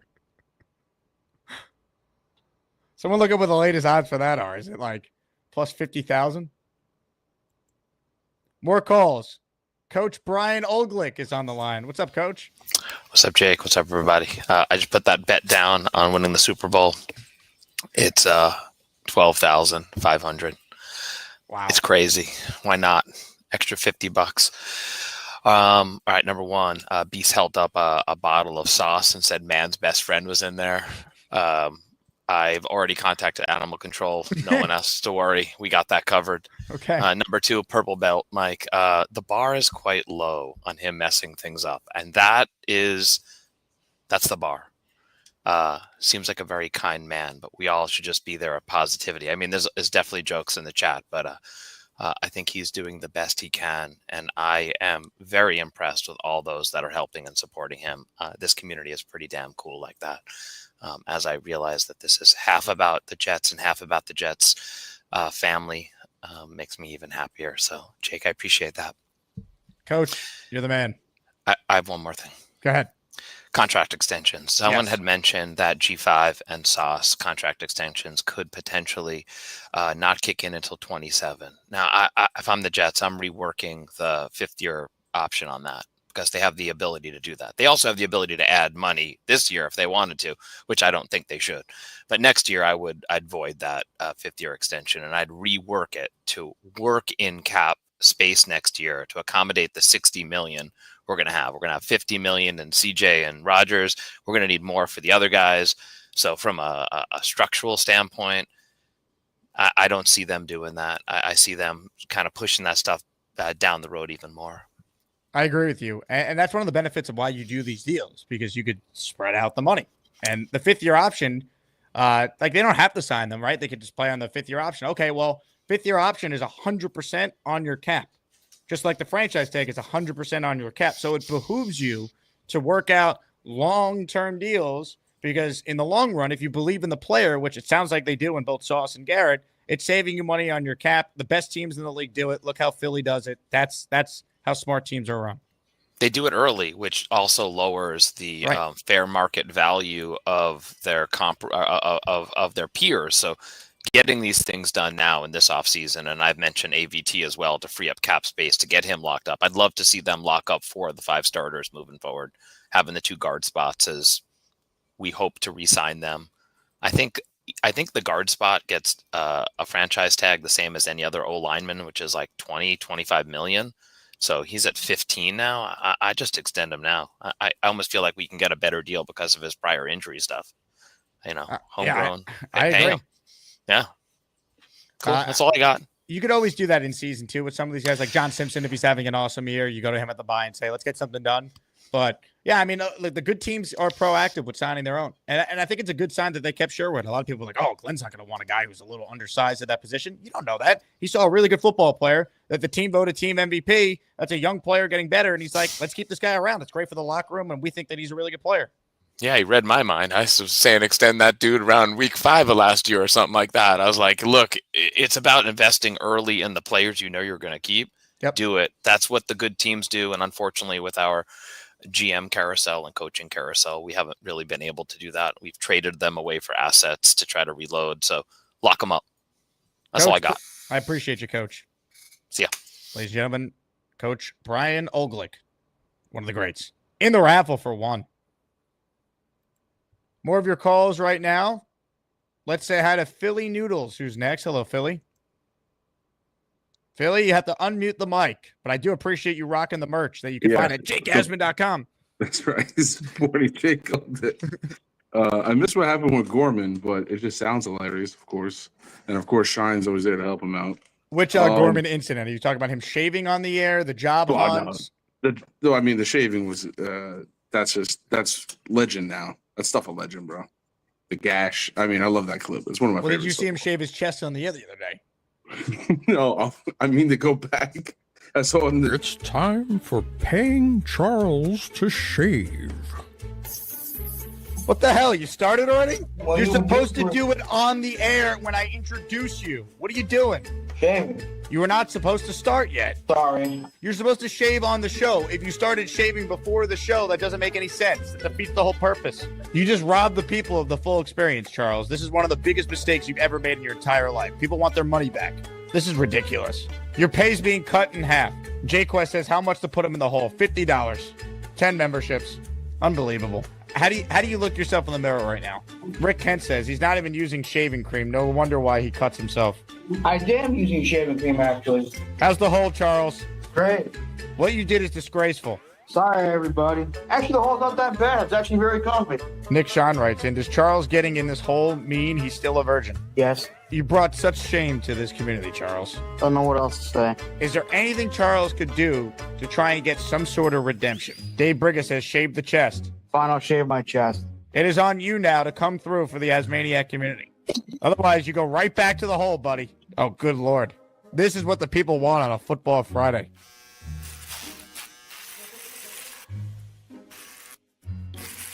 Why are you doing it like that, Charles? This is how you ended up with a wound that we're still discussing weeks later. Up and down, not in a circle. Good Lord. North and south. I don't even think anything's happening. I don't want you to murder yourself live on the air. That could be a problem. I thought you have an electric shaver, like a buzzer. Is it even on? It is on, yeah. I don't hear the bzzz.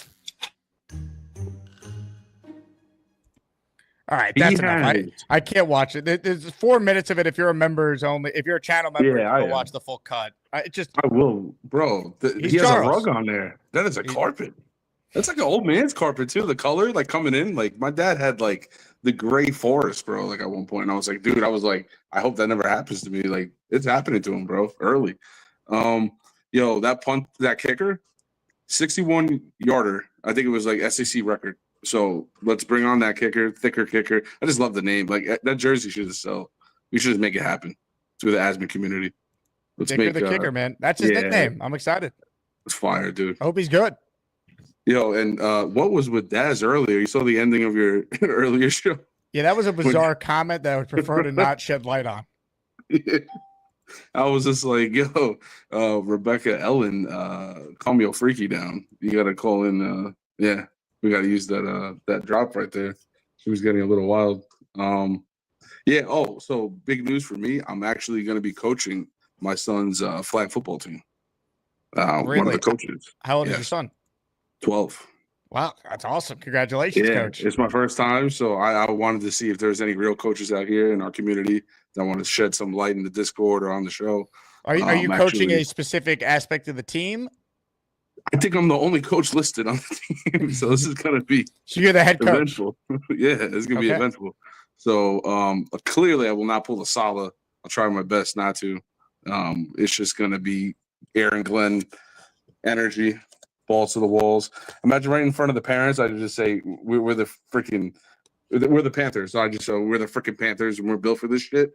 And the team just flops on its face. You know, that would be terrible. So Well, you know, let me bring on a guy who has coached. He's won at every level. He'll share some advice. Beast, what do you have to say to Philly Noodles? Well, if the kicker can do it, let's see if he can have to put his money where his mouth is. But in order for that to happen, I want to see all the money up front on the table. It's called put everything on the table. Everything. I don't care. Dollar, cents, it don't matter. Let's see what this kicker can do and bring it to the table. Rejected. Sorry. Good to see Beast was clearly paying attention. I was gonna ask him to bring up the snacks as an idea, but I can't even ask. Well, congratulations, Coach. I'm very happy for you. Thanks, dude. I appreciate it. You got to keep us updated on the game, team this year. Game 1 this Saturday. I'll let you know. No All right. game predictions for that. Good luck, Coach. Philly Noodles, everybody. Rocking the merch. Rock the merch as you coach. It's a good luck charm. Philly Noodles, you are in the raffle for one. If you're tuning in late, look, it's no secret. This is a slower time of the calendar. So, if you call into the show and your call provides something that moves the show forward, you're talking about something Jet or NFL related or whatever we've talked about on the show, you will get a raffle ticket that is good for our weekly raffle. And if it is a show, we're doing a daily raffle, a la Jermaine Johnson signed jersey at the end of the show. You will be entered into that as well. So another thank you to everyone who tunes into Jet content year round, but only the diehards are tuned in June. So I truly appreciate it. Now, this is a weird scenario I'm now presented with. This guy is not a Jet fan, but he now watches the show every day, and he just called in. Reminder, $50 to put him in the hole. Six Rings is on the program. Hello, Mr. Six Rings. How's it going? I have Six a Rings? question. Yes. If someone puts $50, is it an automatic hole no matter who it is? If they declare that they're doing it to put that person in the hole, yeah. So anyone can send anyone. Yeah, within reason. If I have a guest on, we're not necessarily going to throw the guest off the air. No, okay. I just called to say about I missed the show. I worked all night, so a little tired to call from my coach. So I agree with your coach. I don't think he said anything bad, really. But on the other side, sorry, I'm just tired today. I'm not in my own state. I got called in late last night. One of our workers was sick. Well, you don't have to call into a Jet show as a Patriots fan, right? That's okay. You could have just taken the day off. You could have just took a nap, I don't sleep. I have insomnia. I don't sleep. Great. Well, I'm sorry to hear that.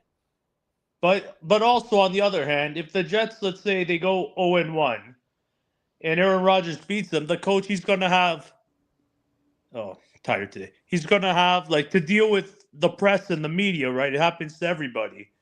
And if he's gonna eventually have to answer to them. Well, yeah, but I don't anticipate him blowing up at the media after one game. He's in year one. No. But throughout the season, he's gonna get pressed with every coach. Yes, is gonna get. He has to win, but I don't think Aaron Glenn is going into this unaware of the fact of what market he's in. He was one of the best players in Jets history when he was here. He worked for the organization as a scout. He's been around coaching and great coaching his whole life. I think he understands the job of being the head coach of a football team. Yeah, and I just want to say what Gary said yesterday. I think everyone has the right to vote, Everybody. It shouldn't be the guy has to vote or the girl can only vote. Everybody, once they turn a certain age, has the right to vote. I agree. Gary said that, only certain people should be allowed to vote, and I think anyone with a brain would disagree with him. No, everyone has the rights. Your fundamental freedoms, right? It's your Charter of Rights. You're all entitled to your opinion, whether it's Democrat, Republican, liberal, conservative. Everyone has the right to vote. I agree. Now, let me say this, Six Rings. Yeah. I'm going to do you a favor here. And by do you a favor, it's really not me doing you a favor, all right? Pay close attention to your screen, Six Rings. Because your day is done. You're headed to the hole. Now look what you've done. No more protection from the Asmaniacs. Had to pull you out of the chat and cast you down with the sodomites. Some time in here will feel like you've been run over by the lane train. You understand me? You catch my drift? Give them another 24 hours to think about it.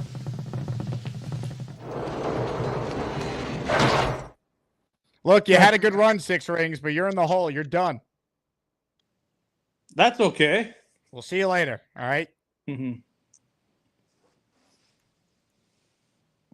All right? You sit there, you sleep, and you enjoy the sodomites. I enjoy it. I can see that. Well, enjoy the hole, buddy. Farewell. Amazing. Shout out to Gator. We can actually talk to people in the hole now. Frank P., hilarious. Well done, sir. You're in the raffle for 10. And Frank's been on quite the run. He's won a ton of these signed jerseys lately. So let's see if he gets the Jet fan karma here of knocking a Patriot fan off the show. Incredible. I'm just amazed Six Rings is calling in. He's like, I just pulled an all-nighter. He couldn't even remember his point. It's like, you're calling a Jet show, man. No one's saying you got to call into a Jet show in June. Got to be something wrong with you if you're doing that. But he seems like a nice guy, so I don't want to totally dump on him. And he has donated some memberships and supported the show. Six Rings, check your mail today, though. Your Patriots-related item that we negotiated on should have arrived today. Man, what a strange scenario we have there, huh? More calls right now. We took a call from Canada. Let's take a call from Finland. Australian Jet fan lives in Finland, despite being from Australia, and he's next. Hello, AJF. I think it's time we rename Six Rings Wannabe Jet Fan. He basically does want to be a Jet fan, right? That's why he keeps calling in, because the Patriots don't have anything close to this community. I mean, like you said, he's donating memberships and all that. I think deep down, he just wants to be a Jets fan. Look, if he reneges his Patriot fandom, right? Look, I don't think he'll ever truly be accepted, but if he reneges on his Patriots fandom and he tries to support the Jets, then, he might win some people over. I can't see why else he would be so desperate to, call into the show every day in June at all sorts of hours all over the world, or all over America or whatever, unless he doesn't want to be a Jet. Like, he has to want to be a Jet fan deep down. That's all that makes sense. Logically, I think you're onto something. There needs to be some sort of investigation. Like, what if Six Rings is actually just a plant for entertainment? What if he is secretly a Jet fan and he's just putting on this whole persona? Roseanne says AJF still calling in from the club. What's up with these lights? I think I've explained it before. It's just that whenever I turn on that speaker, the lights are plugged into the same power point, so they just turn on automatically, and I like them more than the normal lights. So you just like the look of constantly being on Molly? Yeah, I mean, I don't mind it. It's pretty nice in here. It adds to the vibe when I'm playing loud music. I see. Yeah, no, exactly. That was pretty much all I had, just to expose Six Rings. I want to be Jet fan. That's what I'm calling him now. I'm Six Rings is gone. He's want to be Jet fan from now on. AJF, thank you for the call. Some back-to-back we just took there, huh? One from Canada, one from Finland. The show reaches all parts of the universe. PBM with a question. Ask Beast how much for a live head shave. Beast, are you still there? Beast? Beast Breaker? Beast? Beast is currently not in the attic. Did he begin preparation for Taco Tuesday? Open phone lines. 0 wait if you call in immediately. You could get right on the show and earn an entry in our raffle at the end of the show, a signed Jermaine Johnson jersey. Super chat from Michael. I'm a diehard Jet fan, but I kind of feel bad for Six Rings. Hope he's not a Pats spy. He seems like a nice guy. He's just a very confused Canadian. His fandom makes no sense. And he's from Canada. He doesn't even like hockey. And his basketball team is not even the Raptors, and he's from the Toronto area, and they won a championship a few years ago.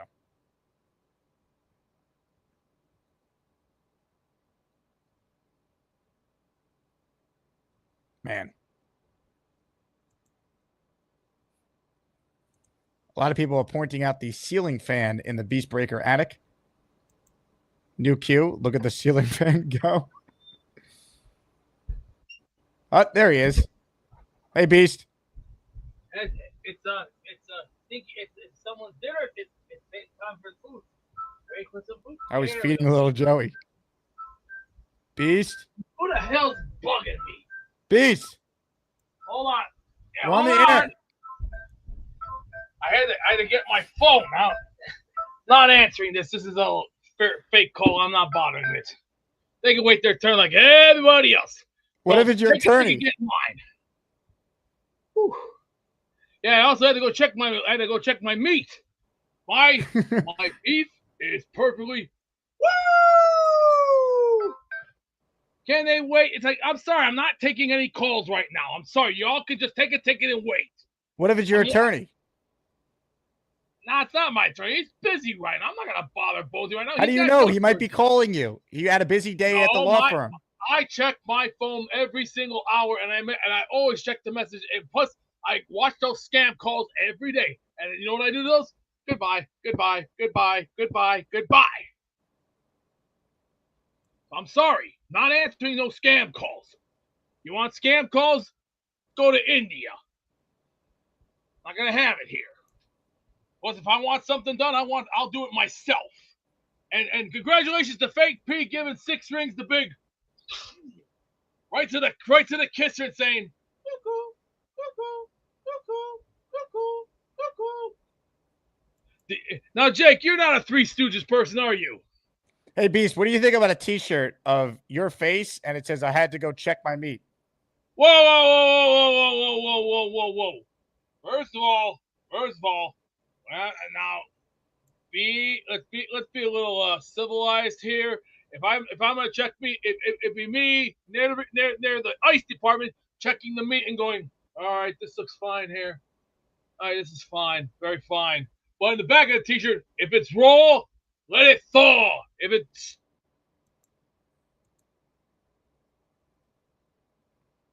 it's what? All right. Did we lose him? Now, what a freeze frame this is. This should be on a T-shirt, huh? We lost Peacebreaker. Gone, but certainly not forgotten. In fact, thank you to Joe Mike for this image. Many are saying this should go on a T-shirt in the JakeAsman.com merch store. Many are also saying this is the last time they're ever going to tune into this show. And I actually understand. Beast will be back with us. He's probably just checking his meat. In the meantime, let's bring on another caller. I met this guy at an Islanders game this past year. Diehard Jet fan, longtime season ticket holder. Islip Jet fans on the line. What's up, Islip Jet fan? Hey, Jake. How's it going? What's going on, my friend? How are you? I'm good. You know, 5 more days to the end of the school year, and then I am on vacation for 2 months. Well deserved. As much as I am looking forward to this next wonderful season, but when it starts in September, I know I'm back at school, so I'm kind of depressed at the same time. Both for the losing games or the start of the school season. Anyway, I want to keep in the theme of 2 things. Number one is I'm about to sit down, and the Beast just gave me an idea. I'm about to start my barbecue and cook some dinner, so I'm putting my meat on the grill. Nice. But there was one thing that I was actually listening to one of your colleagues. He had been talking about an ex linebacker, and I'm really tired. I can't remember the name, but you probably thought he is no longer a Jet. He just left this year, but he's been in contact with all of the other younger linebackers. Oh, Mosley. Sorry, just CJ Mosley. Yep. Mosley. I know he's a free agent. What do you think about maybe giving him, would he take the vets minimum and maybe come back and don't have a prominent role, but maybe a background role as a coach? We did that. I know Parcells did that years ago, and brought somebody back just for like a year, just to get them used to the system, things like that. What do you think about something like that? Look, I can't really stay online. I'm going to stay online listening to you, but I can't stay on the phone because I can't burn my meat. Thanks for the phrase, meat, Beast. And Jake, thanks for everything. I still appreciate you, man. Great call. You're in the raffle for one. Say we got some fresh life on the phone lines today on day 1 of this new initiative. I love it. Look, if CJ Mosley wants to be a coach, he wants to be brought back in that role, I think the Jets would offer him some sort of coaching internship. Cromartie was on the staff last summer for training camp with Saleh. Leon Washington was on the staff a couple of years back. 100%. I don't know what CJ wants to do. He might still want to play, and he's holding out for a team to sign him. I don't think the Jets would offer him a deal to play anymore. That's just my hunch. But if he was interested in going into coaching, I'd bring him back in a second, sure.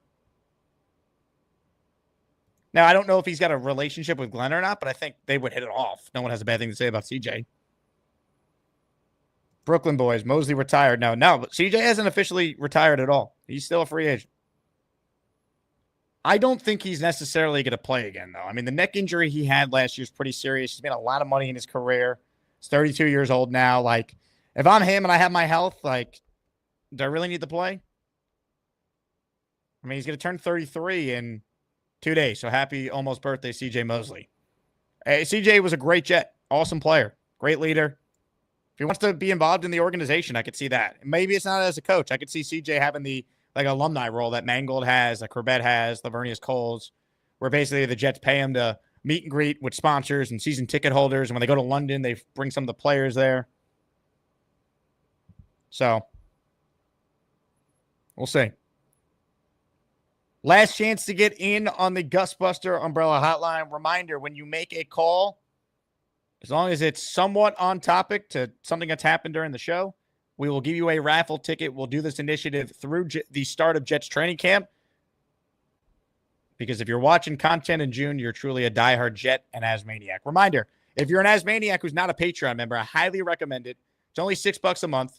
But if you were locked into the previous price, you're grandfathered in, so ignore that.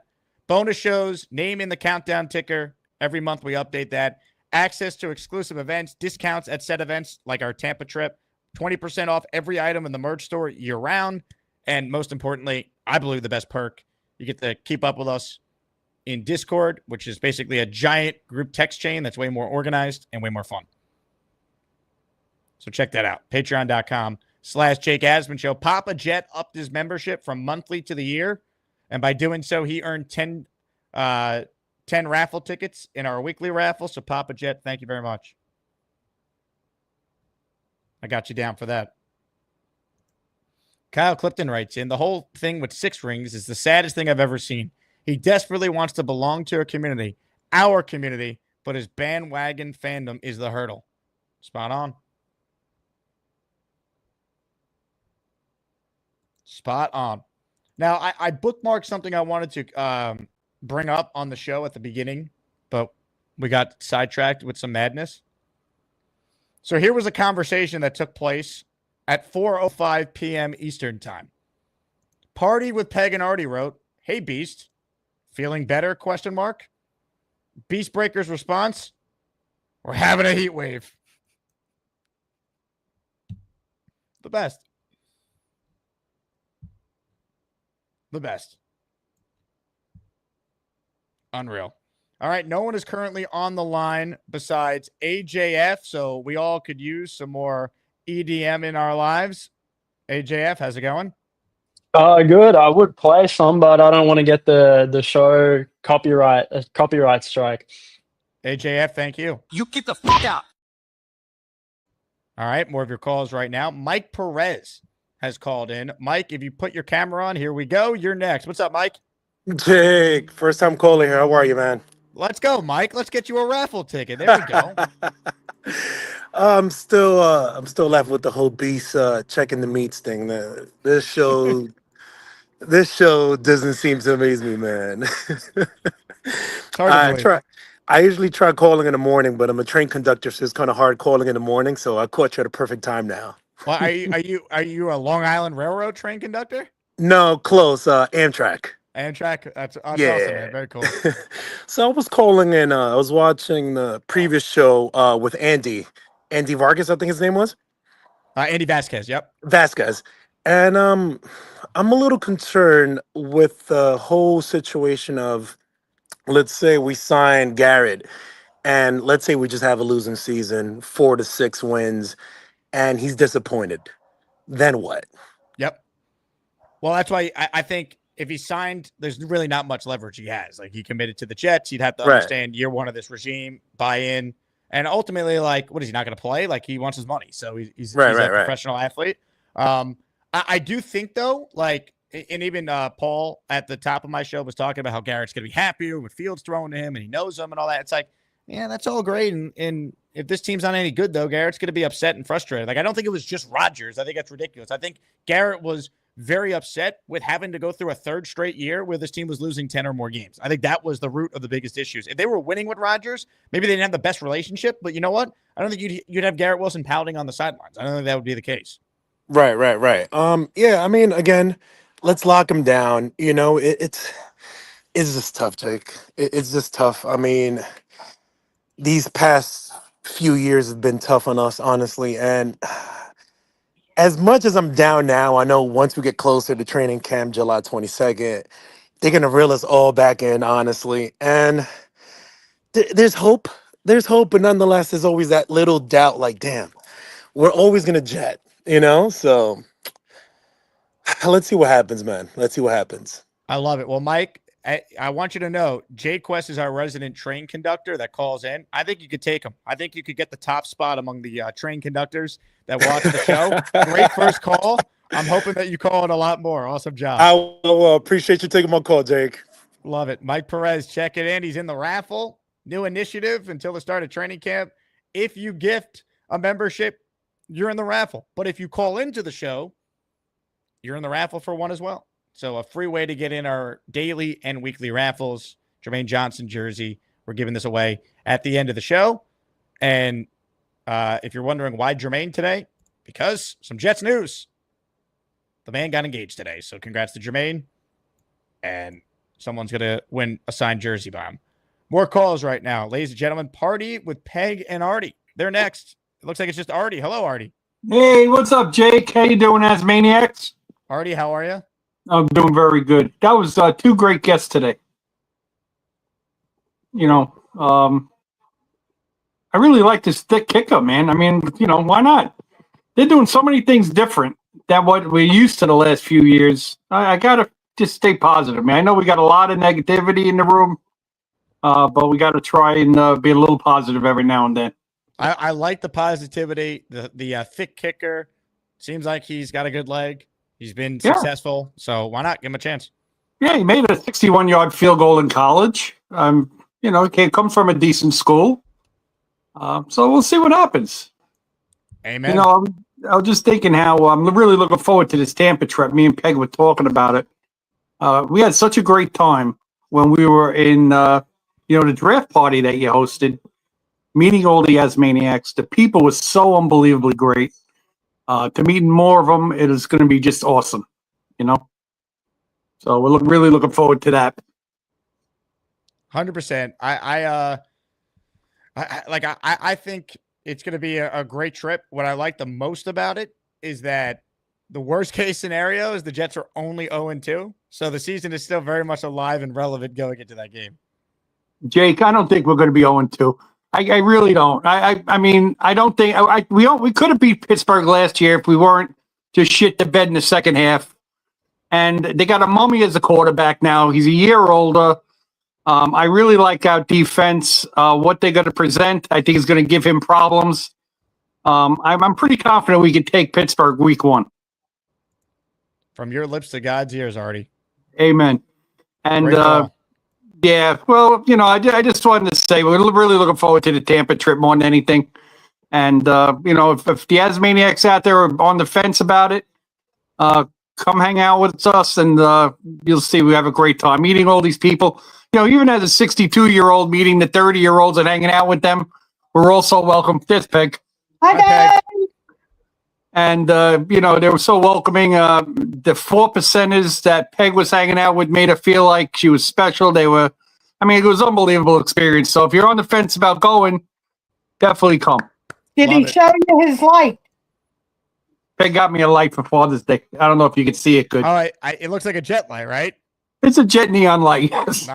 Nice. Well done, Peg. Great gift. Anyway, have a great day, guys. Ladies and gentlemen, Party with Peg and Artie. Great call. Earning a raffle ticket. Doug Johnson is in the raffle for one. Hey, Doug, any relation to Woody? You know, thinking is overrated. If so, please tell Woody about the only job I want with the Jet organization. Director of Common Sense. That's it. Doug, your membership went to Crunching Numbers. We'll get you in the raffle. Appreciate it. All right. more of your calls before we wrap up. Everyone's calling. I love all of you. But if you guys call in towards the beginning of the show, these shows wouldn't need to be 3 hours sometimes.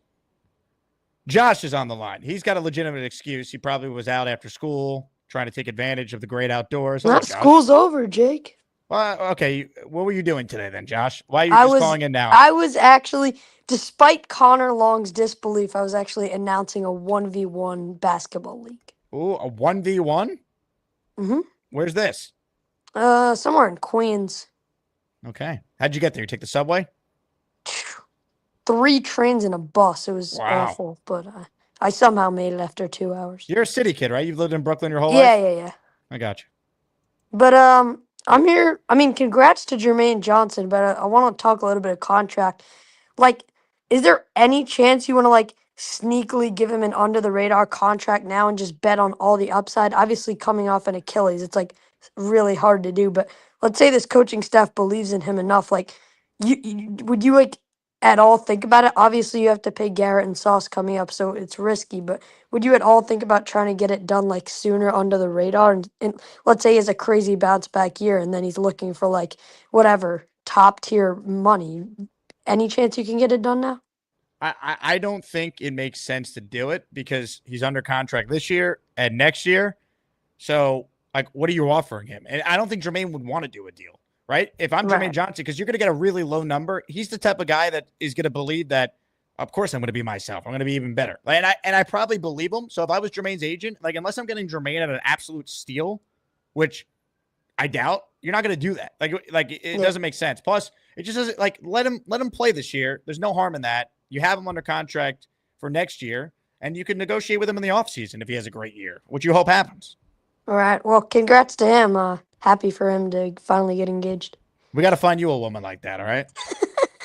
Wait, while I'm still on, could Charles Gorman please send us which Burger King he's working out? I want to hop across the river over there and hit up the BK to meet Charles at the job. That might be your last meal you ever eat. Are you sure? Why? Is he poisoning the stuff over there? I mean, he's a loose cannon, this Gorman. I mean, look at him. Yeah, well, Charles, hit me up. Tell me what Burger King you're working at.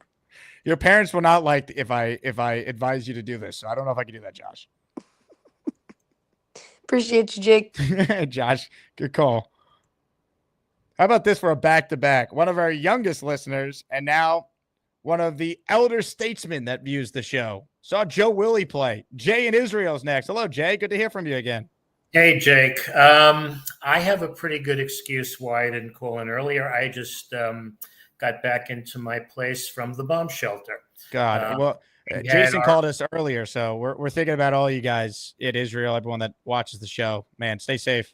Yeah, Jason is in Jerusalem. I don't think they're shooting as many rockets over there for fear of hitting the old city and some of the Arab mosques. But over here, a little closer to Tel Aviv, we're getting a lot more of the action. So the last time they shot one and I didn't go into the shelter, my building was shaking. So I decided maybe it's a good idea to go into the shelter when the sirens go off. So I decided to do that. 2 quick points.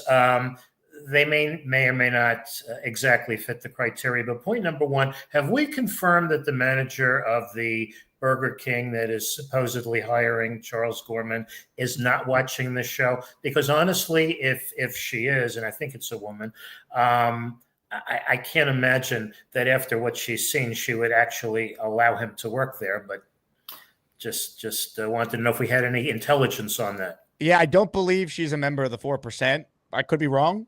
Sometimes I'm surprised by who tunes into this this wild program here, but I think we're okay in that department for right now. Okay, cool. One quick, I will make a Jets point, and I think I might have posted this earlier, but I had my skepticism about the Jets turning the corner this year. However, I've decided we've really got to give Muji and Glenn, and especially Engstrand, a chance to see what they can do with the players that they have and the ones that they may bring in, and almost forget last year and see what they look like under a new coaching regime and a new scheme. And So I've decided to go from skeptic to neutrally optimistic. I like it. And one last point, which will be a New York Mets point. As you know, I was around during the 68, 69 period. The 69 Mets had a right-hander out of the bullpen when Tug McGraw was the left-hander out of the bullpen, named Ron Taylor. Ron Taylor eventually, after his playing career, went on to become a medical doctor, became the doctor of the Toronto Blue Jays. But in the 1969 year with my New York Mets, Ron Taylor saved 13 games, won 9, lost 4, and had an ERA of 2.72. Ron Taylor was rewarded with a $35,000 contract to pitch for 1970. Can you imagine what those stats would be worth today? Different world. I mean, what? Go look at when Babe Ruth was like the highest paid athlete of all time at the time. He was making like $200K. Babe Ruth. Imagine Babe Ruth with a modern day Babe Ruth. What that would look like. And you're too young to remember, but you may have read this in the historical annals of sports. When Koufax and Drysdale held out and from the Los Angeles Dodgers, because they demanded a $100,000 salary. It's unbelievable. Different world. As Rick Kent pointed out in the chat, for those that read it, the baseball players in that era actually, in most cases, had to work another job in the off season. Didn't Yogi Berra work at a bowling alley, right? Ron Taylor had a degree in electrical engineering and actually worked for my dad in the off season. Wow. So I sat in many games in section 114, which was the players section where they handed out tickets. And I was at game 4 of the World Series and missed the clincher in game 5, but it was a different era. But Ron Taylor doesn't get a lot of ink, but I thought since he passed away this week at 87, it was worth a note that we look at the statistics and remember what type of contribution he made to bringing in the Mets' first World Championship. Jay, well said. I'm glad you called in. Please stay safe. We're thinking about you and everyone in Israel. You, Jason, I know there's a bunch of people that tune into the show from over there, which is just incredible. So stay safe and please keep us posted. All right. Great call. You got it, Jake. Thanks. And Jay, I'll be in the raffle now, right? Yes, you are in the I will ship to Israel if you win. All right. Perfect. Thanks. Have a good one. Jay in Israel checking in. Love it. Great call there. How about another? We've had a lot of international love on this show. Craig in Australia, the great Craig Wilton. Mate, I'm sick as a dog. Been lucky to catch a rare live show for us in our winter. See you all soon. We can't wait for Craig to be back in the U.S. this fall. More Jets viewing. Jets went 2-0 when Craig was in the United States last season. So good vibes.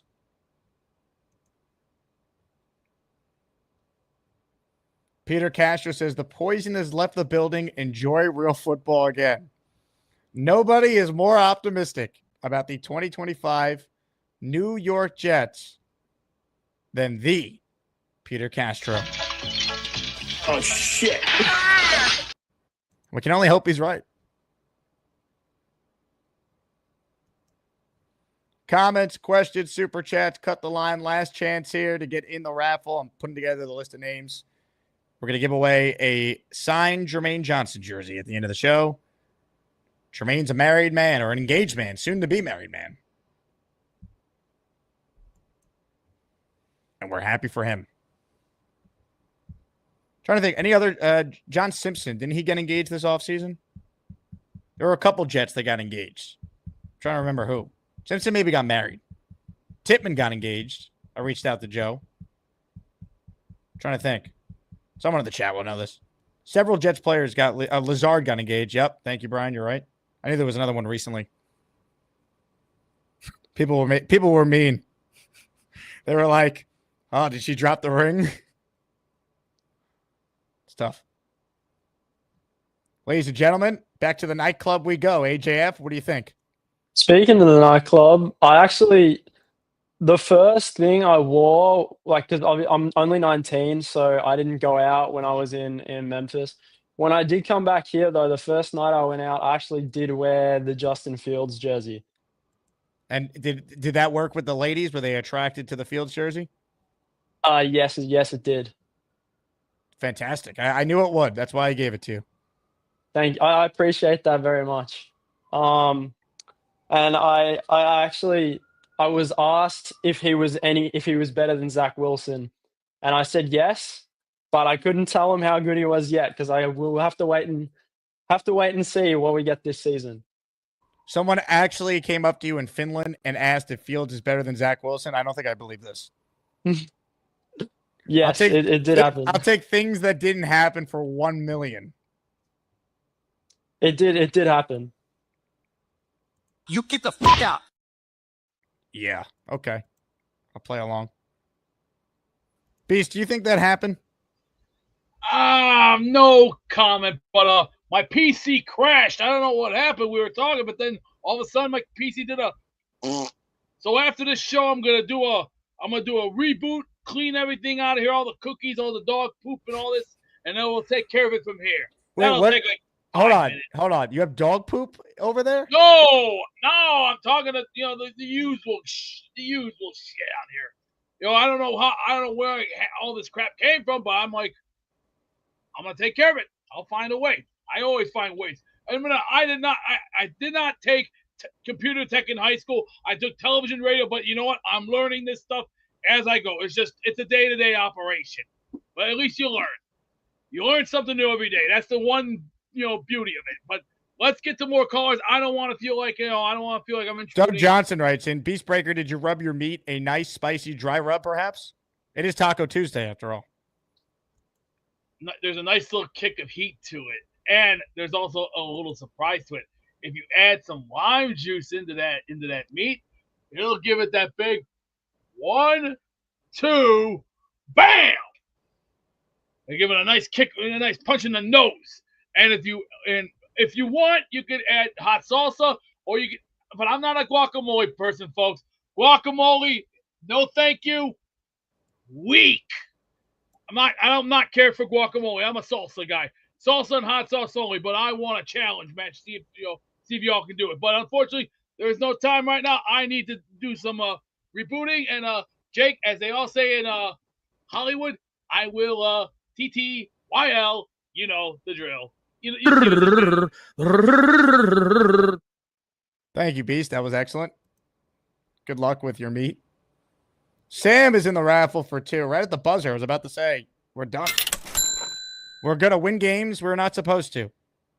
How many all-purpose yards does Brees get? I hope he beats what he did 2 years ago. 1,500, 1,600. I don't think it's crazy. He's got to stay healthy. That's the thing with Brees. Last year, he played in games last year. He was clearly hurt, and he said that when he spoke last week. We will see, Sam. I think Brees Hall is being underrated. Like, if you do fantasy, he's not going to be a top 3 pick in fantasy this year, but he might end up being one of the best value picks. Ladies and gentlemen, Philly Noodles is called back in. Philly, yes? This is possibly potential QB for the Panthers. Say what I up. believe, is that your son? Yep. Hello, Philly Noodles son. What is your name? My name is Mason. Mason, what are your thoughts on your dad being your coach? I think he's gonna lead us to be a great team. What gives you confidence? Well, I know he's a good football fan and he knows a lot about it. So I think He's never been a coach before, though, Mason. Does that concern you that his lack of experience could doom the team? Definitely not Aaron Glenn. Aaron Glenn. Yeah. We're going to go with Aaron Glenn. Mason, are you a Jets fan as well? Yes. So do you think maybe your dad, from watching all the bad coaches the Jets have had, maybe he'll just do the opposite of what he saw them do, and then it will maybe translate? Definitely. All right. You know what? I'm on board now. I think it's a great strategy. Let's send the show off with a JETS. Jets. You ready? We got to do it kind of quiet because she's still working. J-E-T-S. Jets. Let's go. Let's go, Mason. Let's go, Coach Philly Noodles. You get the fuck out. Well done. I look forward to meeting Mason in Tampa. And Philly Noodles, of course. Australian Jet fan says, it happened. They asked me because I got sent to the hall for wearing a Zach Wilson jersey. So some random stranger in Finland came up to you, and I don't believe this to be true. Philly Noodles, not Philly Noodles. AJ, do I have the story right? A random stranger. It wasn't a random. It wasn't a random. Who was it? It was my girlfriend. You have a girlfriend? Yes. Since when? Since a while ago. Is she still your girlfriend? Yes. So you left her for a long while when you were stateside. Yeah, I did. How did you guys handle the long distance? Well, pretty well, I guess, because like we hadn't been together for like that long when I left. Like we weren't even really official when I went to America. So now you're official since you've returned back? Yeah. Interesting. And how do you know this this person? You'll never guess where I met them. Where did you meet her? Yes. The club? Yeah. Ed Sheeran said that's not the best place to find love. Well, what does Ed Sheeran know? I don't know. It's pretty famous. Yeah, but I mean, I guess it's like a club bar. Like, you know how some bars are like a bar and also a club. He did say the bar is where I go. That's true. He did say that. So like technically it is a bar too, but yeah, that is what happened. That is why I've been going to the club to see this. I was going to the club to see this woman. Does she work at the club? No. So why couldn't you just go to a different location to see her? Well, we went out together. Is that not what people do? Okay, so you met her at this place, but then you kept going back to the same place. Is that what is that what happened here? Pretty much, yeah. Okay. Now, do we get to know her name? Not yet. I have to ask her first.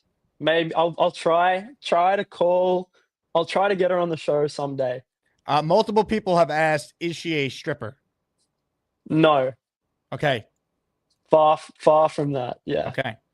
I've never been to a strip club. I don't know if I believe that, but sure. I mean, one thing I say is I never pay to get into a club, and I don't think there are any free strip clubs, so I haven't been. Peter Castro says she's a stripper. Well, Peter Castro is wrong. This is a big development, AJF. You can't just casually slip this one in there. Oh, I didn't expect you to like interrogate me. I was just clearing you up have to the story. understand. It's pretty wild to hear that you're wearing a Justin Fields jersey that I got you at our draft party in Finland, and someone came up to you and asked you if you think that he's going to be better than Zach Wilson. Like, the odds of there being a football fan, maybe a Jet fan, who would actually ask you that question or whatever the circumstance, is pretty wild. Yeah, I know. But like when I just said that it was someone I already knew, you kept sort of asking questions. So I think like your curiosity definitely played a part in this big development. I see. Well, I'm excited for you, AJF. I think this is good for you. You're a nice young man. We got to meet you at the draft party. It was great to see you there, and I'm excited to hear all about where this relationship goes. I guess it is a bit of content then for the show. If Charles doesn't keep performing every time he comes on. I did see the shaving mishap. Yes, there was quite the mishap. So he ended up shaving his chest, right? So did you give him all the money in the end? He got all the money. We raised $100 for Charles. So does he still need the Burger King job? Yes, if he plays because this smart, he could make it. He can make it some sort of weekly occurrence. yes,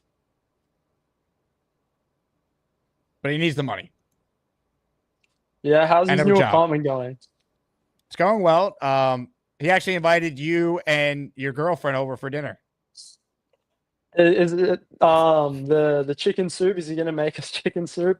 Is that what your lovely lady, to quote Charles, is into? She likes chicken soup. No, I just know that he's got a very famous family, chicken soup recipe. That's true. What does Gary think of chicken soup? I know he doesn't think it goes with pasta. Is he against chicken with soup as well? Gary thinks that your girlfriend has no right to vote. Yeah, but I think like we all know that Gary's full of shit. Like who in the chat hasn't realized that at this point? There are some people that agree with Gary. I don't know. There is no logical reason for why a woman shouldn't be able to vote. Like I saw this this video the other day. This guy was interviewing people, and he was asking them if they could tell if it was a real president or if it was an actor playing a president in some sort of movie or show. And there was a guy that didn't know who Bill Clinton was. He didn't know who George Bush was. So like, if Gary thinks people like that have the right to vote over women, then he's just completely wrong. AJF, you said a lot today. I'm going to leave you with a message, all right? Get the fuck out? No, even better. Hey, congrats on the sex. Ladies and gentlemen, AJF has a girlfriend. AJF. Good for him. Still don't believe the Zach Wilson, Justin Fields story actually happened. Maybe it did, though. Maybe it did. I'll tell you what's happening right now. Someone's going to get a signed Jermaine Johnson jersey. All right? Someone's going to win this thing. Who's going to win it? Well, we're going to find out shortly. But first, I need to play something so I can finish counting up all the names in our raffle. So, I'm going to play a clip, and on the other side of the clip, it's a raffle time, baby. Breaking sports news just in from the Jake Asman Show. After the New York Jets embarrassed themselves, losing 27-6 on Monday Night Football to the below-average Chargers, quarterback Zach Wilson showed once again that he's not ready for prime time. So when ESPN's Michael Kay questioned head coach Robert Saleh about possibly benching the number 2 overall pick, Kay was hit with a somewhat confusing response. You've got Trevor Siemian. Why not give him a try? A fair question. I don't know. You got me. I'm gonna plead the fifth on all this one. The head coach actually took the fifth, sending shockwaves throughout the Jet fan base. And the following day, our hero, the great Jake Asman, along with some very frustrated fans, let their voices be heard at this unhinged and tragic New York Jets press conference. Hey, Robert, thanks for taking my question. With Zach starting again Sunday, does he have any compromising photos of you or someone else in the organization? No, it's a fair question, Jake. I'm going to take the fifth on that one. What the hell is this going backwards bullshit? You don't go backwards. You throw the ball out of bounds with your big goddamn arm, and you go back in the fucking huddle. No, it's a fair question, Neil. This is bullshit. Jose Feliciano, the blind Puerto Rican guitarist, can see that he is terrible. This kid does not want to run with the ball. Are you kidding me? This is the shit I'm talking about. You bitch's ass. You did his ass on my damn field. No, it's a fair question, King. The third damn year we are seeing this in now. He's not trying to win the goddamn game. You gotta be kidding me. Send his ass the fuck down. I could have made 20 yards with that goddamn hole. If your quarterback cannot play in the NFL, they get rid of him. Oh, there's one of his 27 seconds. Oh, it's amazing. I don't give a shit. If you cannot play football, get your ass off the field. And walk around and wipe Rodgers' ass because that's all you're good for. And you're sitting here defending this bullshit. If I see Zach Wilson go on that field, me and Lowski are going on personally, and we're going to take his ass off the field. It is torture, man. God damn. All right, thanks, guys. Happy birthday, Neil, by the way. It's actually Neil's birthday. Ladies and gentlemen, it is time to spin the wheel. It's time to announce the winners of the weekly Asmaniac raffle. Let's spin the Jake Asman Show Wheel of Champions and find out which Asmaniac is winning an epic prize. Oh, baby, music. Only one can win today. But you're all winners in my book. And if you didn't win today, maybe you win on Friday. Or will it be a Monday? We'll see how many memberships we get between now and then. That determines the date of the weekly raffle. But it will be coming up, so you have another chance to win. With that said, time to spin the wheel and find out who's winning a signed Jermaine Johnson jersey. The winner is...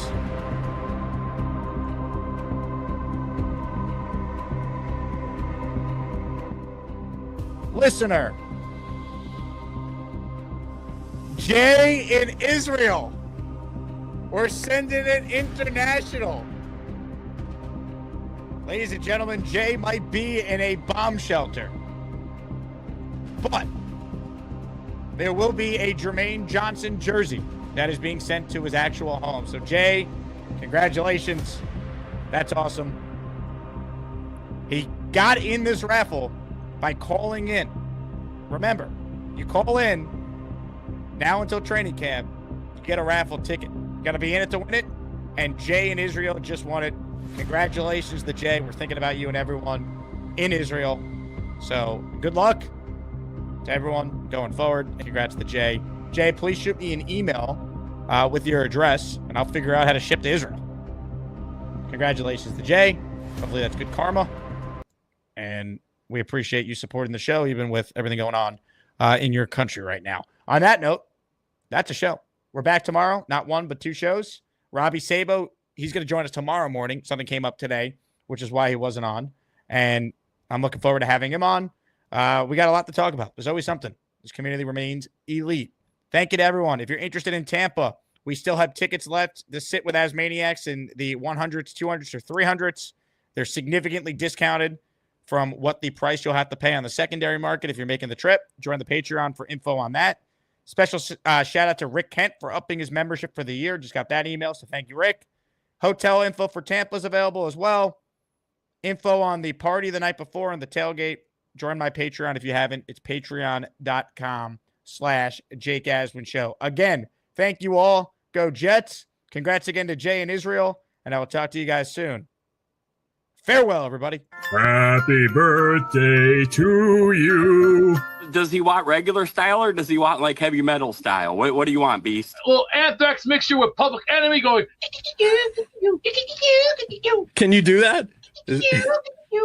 I don't know if I could do that, but I could go heavy metal or normal, whichever you want. Hey, heavy metal with a little mixture of.